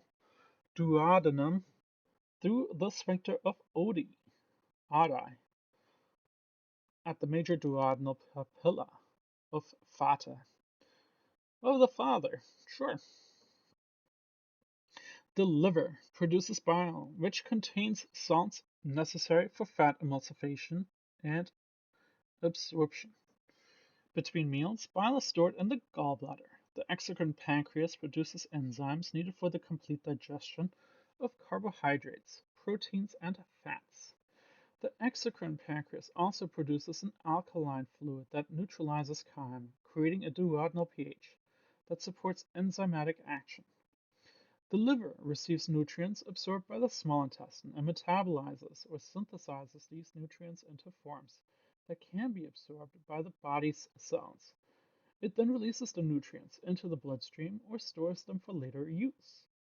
So here we're taking a look at the locations of the liver, gallbladder, and exocrine pancreas, which are our accessory organs of digestion.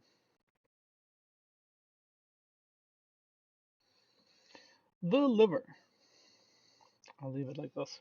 The liver, which weighs about 1,200 to 1,600 grams, is the largest solid organ in the body. It is located under the right diaphragm and is divided into the right and left lobe. The larger right lobe is divided further into the caudate and quadrate lobes. The falciform ligament separates the right and left lobes and attaches the liver to the anterior abdomen or abdominal wall. A fibrous cord, called the round ligament, extends along the free edge of the falciform ligament. The round ligament is the remnant of the umbilical vein and extends from the umbilicus to the inferior surface of the liver. The coronary ligament branches from the falciform ligament and extends over the superior surface of the right and left lobe, binding the liver to the inferior surface of the diaphragm. The liver is covered by fibroelastic capsules called the glycan capsule, which contains blood vessels, lymphatics, and nerves. When the liver is diseased or swollen, distension of the capsules causes pain because it is innervated by sensory neurons of the lower intercostal nerves. So here we're taking a quick picture of the gross structure of the liver.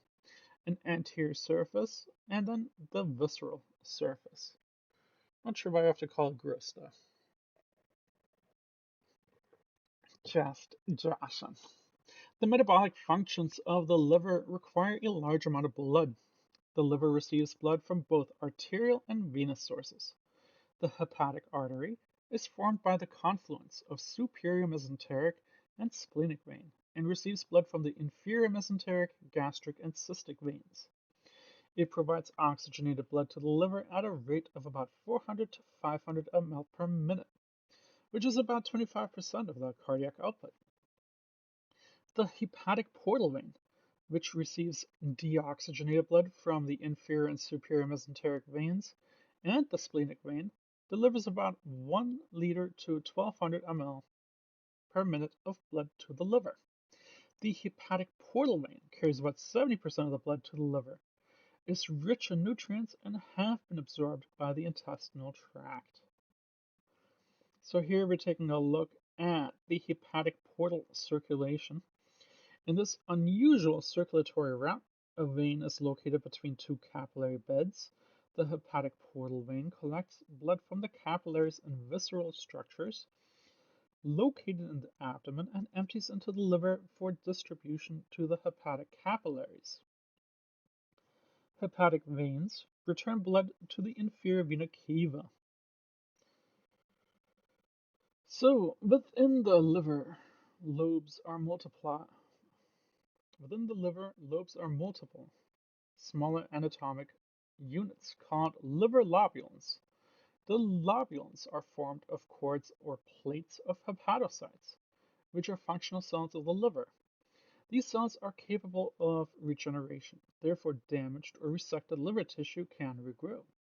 Hepatocytes secrete electrolytes, lipids, lecithin, bile salts, and cholesterol into the canaliculi. Plasma proteins are also synthesized and released into the bloodstream. Lipocytes are star-shaped cells that store lipids, including vitamin A. Small capillaries, or sinusoids, are located between the plates of hepatocytes. They receive a mixture of venous and arterial blood from branches of hepatic artery and hepatic portal vein.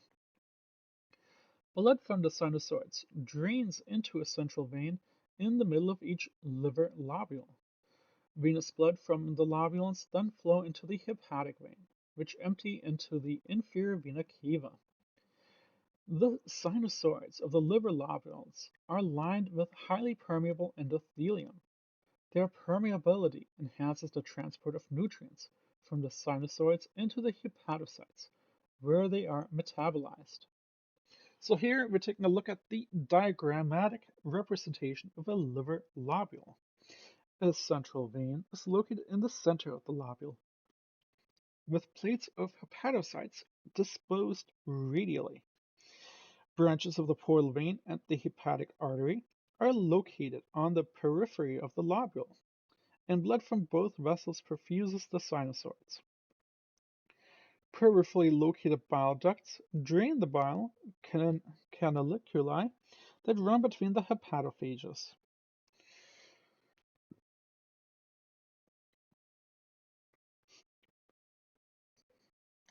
So, the immune function of the liver are carried out by various cells. Sinusoidal endothelial cells detect microbial infection through pattern recognition receptors activated and as antigen-presenting cells. Sinusoids are lined with phagocytic Kupffer cells, those macrophages, that are part of the mononuclear phagosystem and are the largest population of tissue macrophages in the body. They are found in spaces between the sinusoids. Endothelial cells are bactericidal and are central to innate immunity. Kupffer cells also are important for healing of liver injury and for bilirubin production and lipid metabolism. Stellate cells are perisinusoidal cells and contain retinoids that vitamin A are contractile in liver injury, regulate sinusoidal blood flow, can proliferate into myofibroblasts, participate in liver fibrosis, remove foreign substances from blood, and trap bacteria. Natural killer cells, those pit cells, are also found in sinusoidal lumen. They produce interferon and are important in tumor defense. Between the endothelial lining of the sinusoids and the hepatocytes is the dice space, which drains interstitial fluid into the lymphatic lymph system. So that leads us to the secretion of bile. The liver assists intestinal digestion by secreting 700 to 1200 ml of bile per day. Bile is an alkaline, bitter tasting, yellowish green fluid that contains bile salts, conjugated bile acids, cholesterol, bilirubin, a pigment, and electrolytes, and water. It is formed by hepatocytes and secreted into the bile canaliculi, which are small channels adjacent to hepatocytes. Bile salts are required for the intestinal emulsification and absorption of fats. The bile canaliculi empty into hepatic bile ducts and eventually drain into the common bile duct. The union of common bile duct and pancreatic duct is at the papilla, or ampulla of Vater, which empties into the duodenum through the opening called the major duodenal papilla. and is surrounded by the sphincter of Oddi, having facilitated fat emulsification and absorption in the small intestine.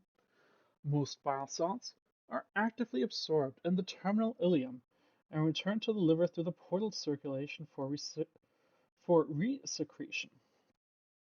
The cycle of hepatic secretion, intestinal absorption, and hepatic resecretion of bile acids is termed the enterohepatic circulation.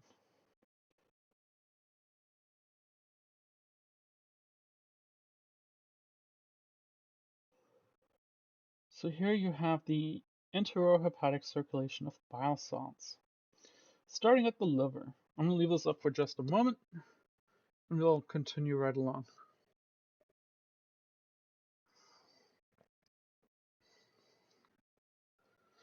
Bile has two fractional components, the acid-dependent fraction and the acid-independent fraction. Hepatocytes secrete the bile acid-dependent fraction of the bile. This fraction consists of bile acids, cholesterol, lecithin, a phospholipid, and bilirubin, a bile pigment. The bile acid-independent fraction of the bile, which is secreted by the hepatocytes and endothelial cells of the bile canaliculi, is a bicarbonate-rich aqueous fluid that gives bile its alkaline pH. Bile salts are conjugated in the liver from primary and secondary bile acids. The primary bile acids are cholic acid and chenodeoxycholic, chenic acid or chenodiol acid. These acids are synthesized from cholesterol by the hepatocytes. The secondary bile acids are deoxycholic acid and lithocholic acid. These acids are formed in the small intestine by the action of the intestinal bacteria, after which they are absorbed and flow to the liver. Both forms of bile acids are conjugated with amino acids, glycine and taurine, in the liver to form bile salts.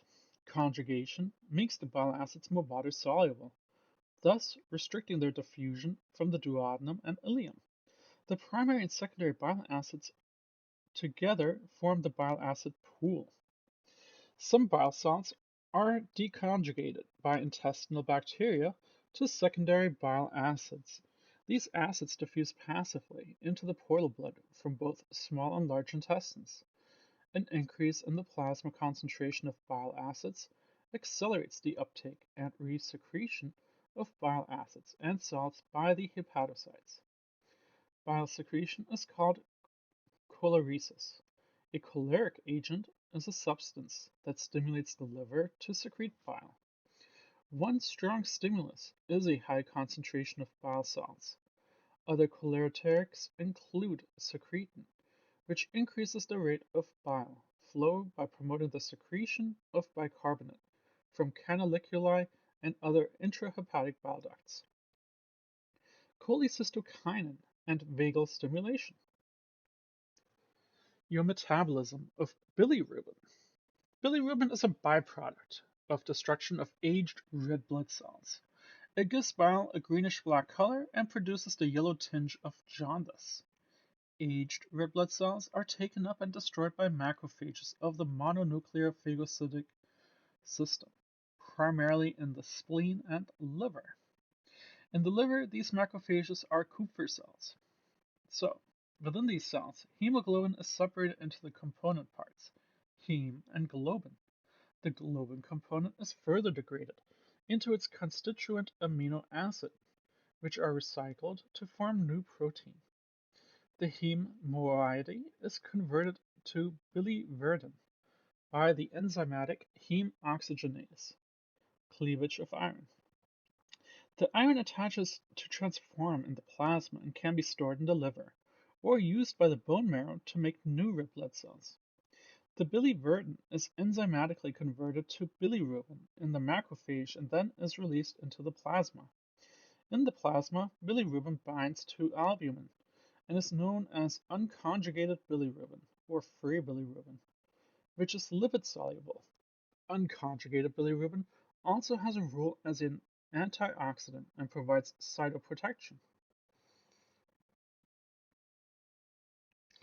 So here we're taking a look at the mononuclear phagocyte in the spleen and how it breaks down your hemoglobin into heme and globin. The heme turns into iron or an iron pool or your biliverdin, and your globin is in the amino acid pool. But your biliverdin then jumps further down via your bilirubin metabolism. So you can jump into the plasma, hepatocytes in the liver, bile channels, intestines, liver, kidney. I'll leave that up for just a moment and we'll jump right along.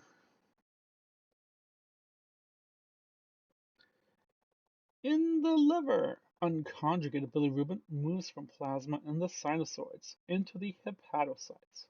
Within hepatocytes, it joins with glucouronic acid to form conjugated bilirubin, which is water-soluble.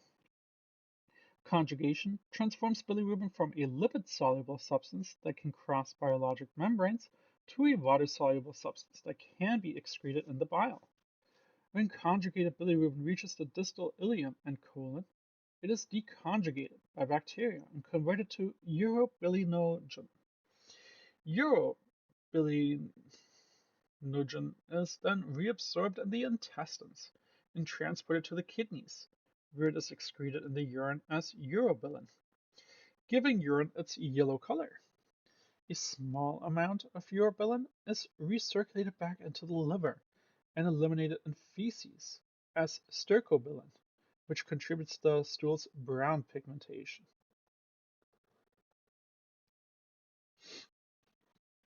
So, vascular and hematologic functions. Because of its extensive vascular network, the liver can store a large volume of blood.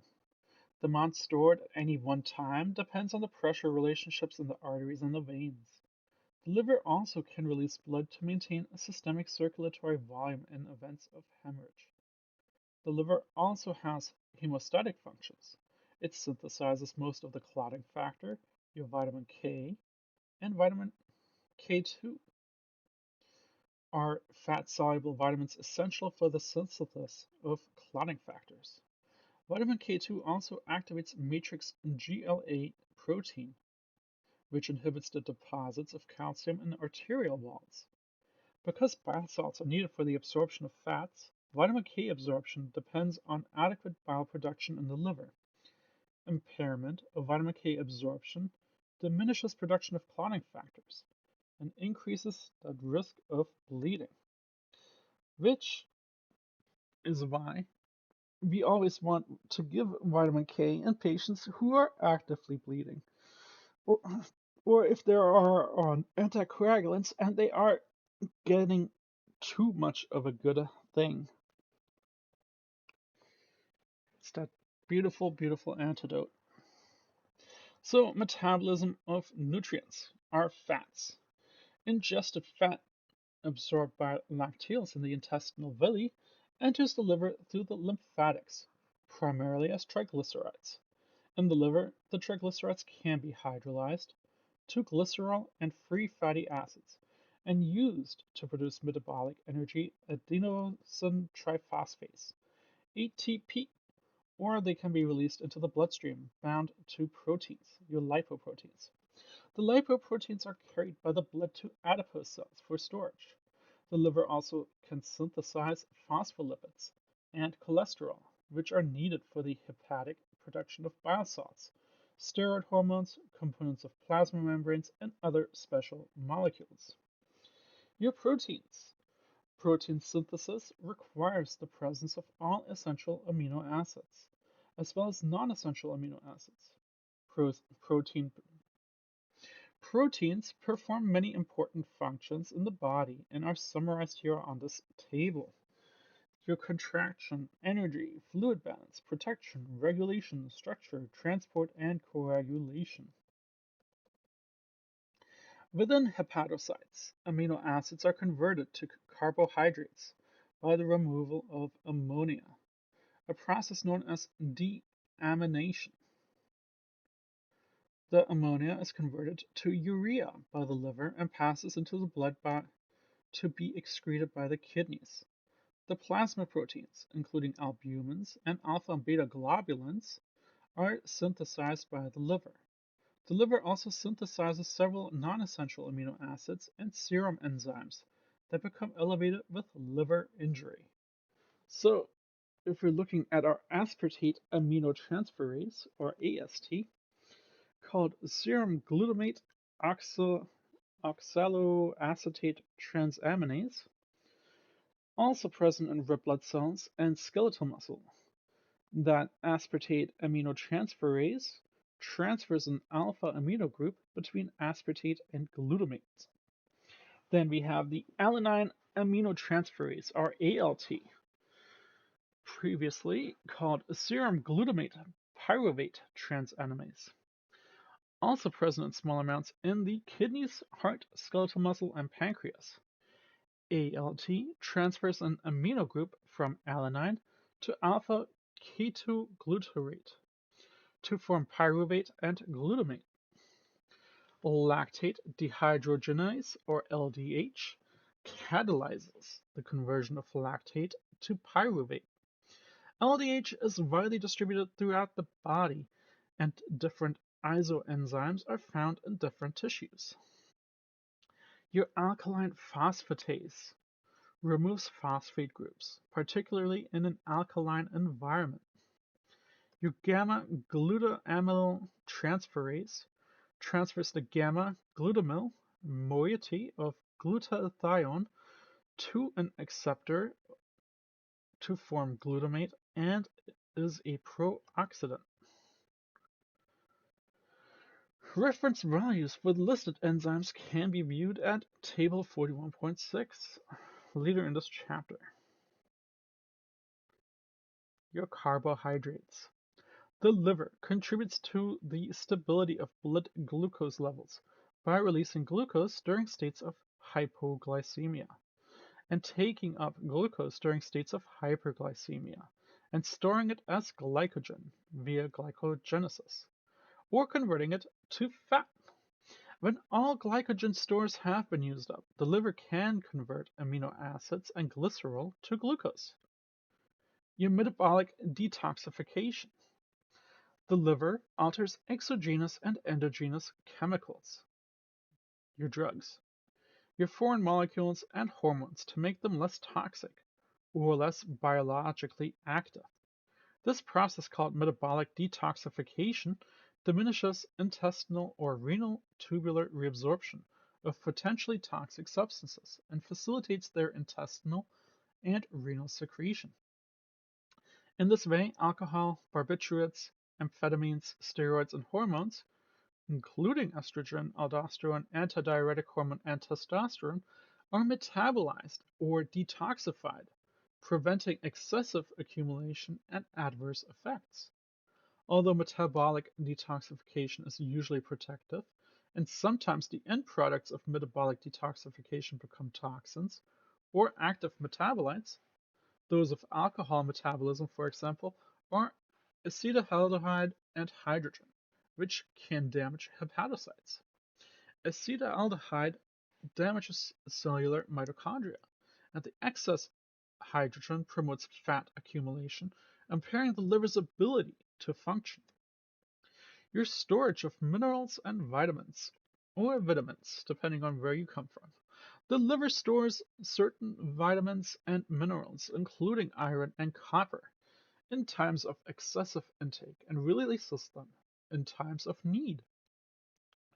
Iron is stored in the liver as ferritin, an iron protein complex, and is released as needed for red blood cell production. The liver can store vitamin B12 and D for several months and vitamin A for several years. The liver also stores vitamin E and K. Iron is stored in the liver as ferritin and iron protein complexes, which it said already, and is released as needed for red blood cell production, which it said that already before too, so I'm not sure why it felt the need to really hammer that point in, but remember, iron is stored in the liver as ferritin and is needed for red blood cell production. Your gallbladder. The gallbladder is a sac-like organ that lies in the inferior surface of the liver. Its primary function is to store and concentrate bile between meals. The wall of the gallbladder is composed of the mucous membrane, muscularis, and serosa. During the interdigestive period, bile flows from the liver through the right or left hepatic duct into the common bile duct and meets resistance at the closed sphincter of Oddi, which controls flow into the duodenum and prevents reflux of duodenal content into the pancreatobiliary system. Bile then flows into the gallbladder through the cystic duct, where it is concentrated and stored. The mucosa of the gallbladder wall readily absorbs water and electrolytes, leaving a high concentration of bile salts, bile pigments, and cholesterol. The gallbladder holds about 90 milliliters of bile. So here we have a picture. The associated structure of the gallbladder, pancreas, pancreatic acinar cells, and duct. So I'll leave that up for just a moment, and I'll start reading. We'll keep going. Within 30 minutes of eating, the gallbladder begins to contract, forcing stored bile through the cystic duct and into the common bile duct. The sphincter of Oddi relaxes, and the bile flows into the duodenum through a major duodenal papilla. During the cephalic and gastric phases of digestion, gallbladder contraction is mediated by cholinergic branches of the vagus nerve. Hormonal regulation of gallbladder contraction is derived primarily from the release of cholecystokinin, secreted by the duodenal and jejunal mucosa in the presence of fat. Vasoactive intestinal peptide, pancreatic polypeptide, and sympathetic nerve stimulation relax the bladder, leading us to our exocrine pancreas. The pancreas is approximately 20 centimeters long, with its head tucked into the curve of the duodenum and its tail touching the spleen. The body of the pancreas lies deep in the abdomen, behind the stomach. The pancreas is unique in that it has endocrine as well as exocrine functions. The endocrine pancreas secretes insulin, glucagon, somatostatin, and pancreatic polypeptides. The exocrine pancreas is composed of acinar cells that secrete enzymes and network of ducts that secrete alkaline fluids with important digestive functions. The acinar cells are organized into spherical lobules around small secretory ducts. Secretions drain into the system of ducts that lead into the pancreatic duct, the Versung duct, which empties into the common bile duct at the ampulla of Fodor, and then through the duodenal papilla into the duodenum. In some individuals, an accessory duct, the duct of the Santorini, branches off the pancreatic duct and drains directly into the duodenum at an opening called the minor duodenal papilla. Arterial blood is supplied to the pancreas by branches of the celiac and superior mesenteric arteries. Venous blood leaves the head of the pancreas through the tributaries to the hepatic portal vein, with the body and tail being drained through the splenic vein. All hormonal pancreatic secretions also pass through the hepatic portal vein into the liver.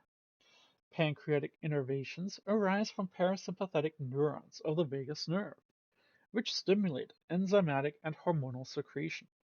Sympathetic postganglionic fibers from the celiac and superior mesenteric plexuses innervate the blood vessels and cause vasoconstriction and inhibit pancreatic secretion.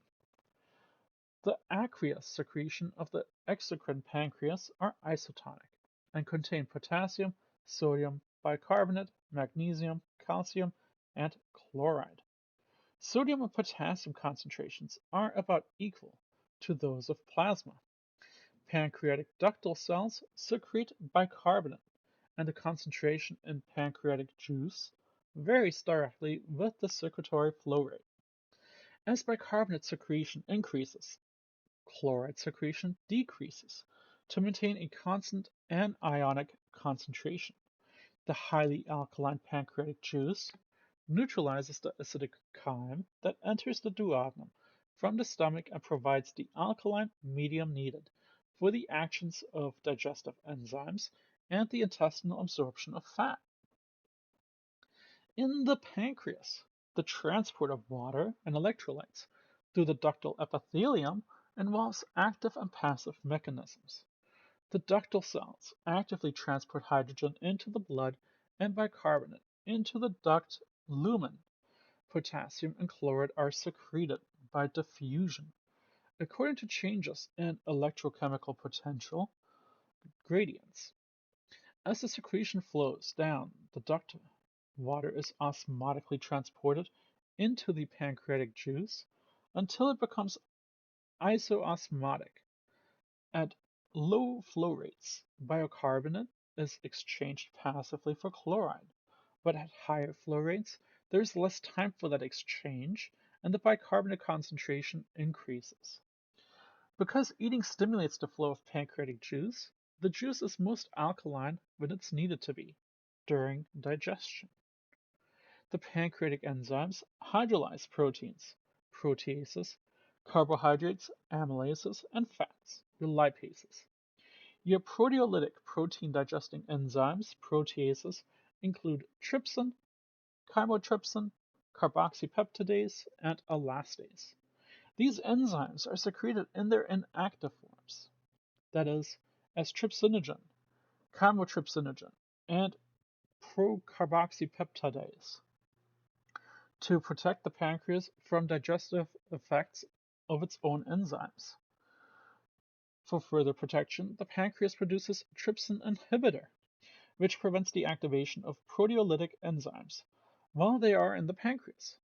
Once in the duodenum, the inactive forms, your proenzymes, are activated by enterokinases, an enzyme secreted by the duodenal mucosa. Trypsinogen is the first proenzyme to be activated. Its conversion to trypsin stimulates the conversion of chymotrypsinogen to chymotrypsin and procarboxypeptidase to carboxypeptidase. Each of these enzymes cleaves specific peptide bonds to reduce polypeptides into smaller peptides. Pancreatic alpha amylase is secreted in active form and adjusts intestinal carbohydrate by cleaving interior alpha 1,4-glucosidic bonds to yield glucose and maltose at an optimum pH of approximately 6.9. Pancreatic lipases hydrolyze triglycerides, cholesterol, and phospholipids to free fatty acids in the intestine. So, secretion of the aqueous enzymatic components of pancreatic juice is controlled by hormonal and vagal stimuli. Secretin stimulates the acinar and duct cells to secrete the bicarbonate-rich fluid that neutralizes chyme and prepares it for enzymatic digestion. As chyme enters the duodenum, its acidity, the pH of 4.5 or less, stimulates the S cells of the duodenum to release secretin, which is absorbed by the intestine and delivered to the pancreas in the bloodstream. In the pancreas, secretin causes ductal and acinar cells to release alkaline fluid. Secretin also inhibits the actions of gastrin, thereby increasing gastric hydrochloric acid secretion and motility. The overall effect is to neutralize the contents of the duodenum. Enzymatic secretion follows, stimulated by cholecystokinin, which activates acetylcholine from the vagus nerve and release of acetylcholine from pancreatic stellate cells. Cholecystokinin is released in the duodenum in response to the essential amino acids and fatty acids already present in chyme. Once in the small intestine, activated pancreatic enzymes inhibit the release of more cholecystokinin and acetylcholine. This feedback mechanism inhibits the secretion of more pancreatic enzymes. Pancreatic polypeptide is released after eating and inhibits postprandial pancreatic exocrine secretion. So tests of digestive function, gastrointestinal tract. Although important diagnostic information can be obtained from the patient's medical history and presenting symptoms, numerous disease-specific tests must be performed to evaluate the structure and function of the gastrointestinal tract. A description of selected studies is presented in the following tables. Radiography and imaging techniques include radionuclide positron emission tomographies, magnetic resonance, CT scans, ultrasounds, and procedures for evaluating the structure and function. Plain radiographs using contrast media, such as a barium or iodine-containing compounds, can be used to outline the gastrointestinal lumen, biliary tree, and pancreatic ducts, fistula, and arteriovenous systems. CT scanning is particularly useful for diagnosis of intestinal lesions and pancreatic or hepatic tumors, or cysts. Ultrasonic scanning, a safe, simple, and relatively inexpensive technique used to detect gallstones and intra-abdominal masses, particularly your abscesses. So here you see a list of gastrointestinal studies. Big one here, endoscopy. And we also have stool studies. For instance, absorption studies, gastric stimulation studies, quite a few series of studies here. Your fiber optic endoscopy using a flexible endoscope allows direct visualization of the gastrointestinal tract. A biopsy channel allows tissue sampling, and suction can be applied to remove gastrointestinal secretions or blood. Analysis of stool, gastric secretion, tissue, and plasma provide important clues for infection, malabsorption syndrome, ulcerative lesions, and tumor growth. Your liver tests. A variety of diagnostic tests can be performed to evaluate liver function. Imaging techniques similar to those described in the GI tract are also useful for evaluating liver structure and function. Elevated plasma levels of liver enzymes are associated with many liver diseases because of the release of cytoplasmic enzymes into the circulation where there is damage to the hepatocyte. Of particular importance are elevations of your aminotransferases and lactate dehydrogenases, that LDH. Obstruction of bile caniculi or ducts result in regurgitation of bile back into the hepatic sinusoids and into the circulation, manifesting with elevation of conjugated bilirubin levels. Your prothrombin times, a measure of clotting tendency, are often prolonged with both hepatitis and chronic liver disease. In severe disease, other plasma proteins, such as your albumin and globulins, may be diminished as a result of a hepatocyte damage. Liver biopsies are often performed to evaluate the extent of liver involvement or degeneration with cirrhosis, hepatitis, or fatty liver disease. So here you have a list of tests we can do on the liver. I'll actually leave this up for just a moment.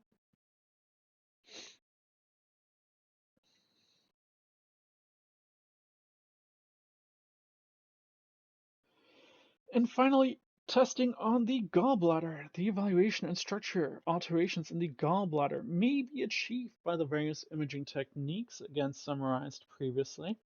Obstructive pathology of the bile ducts results in elevated values of both conjugated and total serum bilirubin, increased urine urobilinogen level, clay-colored stools, and development of jaundice. Fat absorption can be impaired and the prothrombin time prolonged if vitamin K is not absorbed. With inflammation of the gallbladder, the white cell count is elevated. So here you've got some diagnostic tests.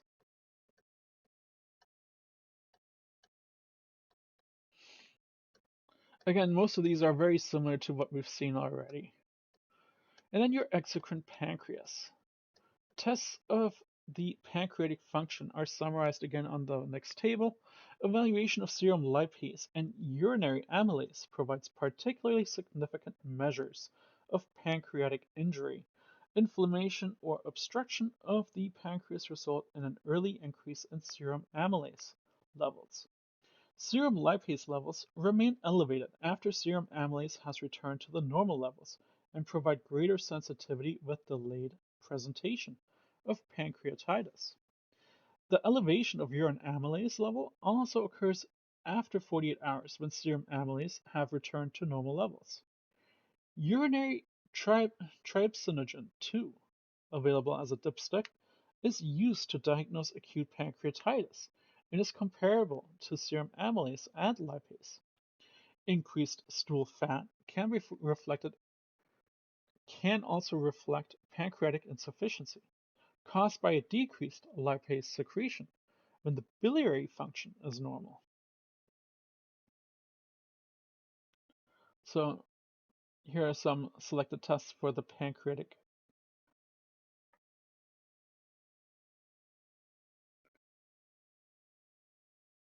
So, aging and the gastrointestinal system. Age-related changes in the gastrointestinal function is variable among individuals and is related to health status and disease treatment, genetics, and environmental factors. Changes can begin to occur before 50 years of age. Tooth enamel and dentin wear down, making the teeth vulnerable to cavities. Teeth are lost often as a result of periodontal disease, recession of the gums, osteoporotic bone changes, and more brittle roots that fracture easily. Taste buds decline in number, and the sense of smell diminishes. Together, these losses decrease the sense of taste. These oral and sensory changes make eating less pleasurable and reduce appetite in very old adults. Food may not be chewed or lubricated sufficiently, making swallowing difficult. The esophagus develops decreased motility and changes in the upper esophageal sphincter. History of stroke and dementia may affect swallowing and contribute to gastroesophageal reflux. Age also diminishes gastric motility, secretion, and blood flow, with increased risk for mucosal injury. Acid content of gastric juice is related to gastric atrophy, which results in hypochlorhydria, a delayed gastric emptying, and compromise of the gastric mucosal barrier. Decreased production of the intrinsic factor leads to inadequate small intestinal absorption of the vitamin B12 and pernicious anemia. Aging may be associated with a change in the composition of the intestinal microflora and a decline in the pathogen-specific IgA, with increased susceptibility to disease. The ileal villi of the small intestine may become broader and shorter, perhaps because of a decrease in cell turnover. Degeneration and density of the enteric venous nervous system neurons can decrease intestinal absorption, motility, and blood flow, impairing nutrient absorption, proteins, fats, minerals, including that of iron and calcium, and vitamins, are absorbed more slowly and in lesser amounts, and absorption of the carbohydrates is decreased. Intense intestinal transit time is delayed. Constipation is often described as a condition of old age, but it is probably caused by lifestyle changes or factors, your lack of fluid intake and overall diet, rather than a physiologic decline. Although studies demonstrate there can be alterations in both enteric and external intestinal innervation. The rate of liver regeneration decreases with advancing age, but the volume of the liver can be maintained. Liver blood flow and enzyme activity decrease with age and can influence the efficiency of drug and alcohol metabolism. However, liver function tests result often remain within relatively normal ranges. Alterations in liver function in older individuals are usually a sign of a pathologic condition. The pancreas undergoes structural changes such as fibrosis, fatty acid deposits, and atrophy, and there is a decline in beta cell function. Pancreatic secretion decreases, but there is usually no observable dysfunction. Aging does not cause apparent changes in the structure and function of the gallbladder and the bile ducts, but the incidence of gallstones may increase. So that completes our chapter here. I thank you all for listening and being part, as always, for the lecture, and we'll jump into chapter 42 next. I'll see you there. Goodbye.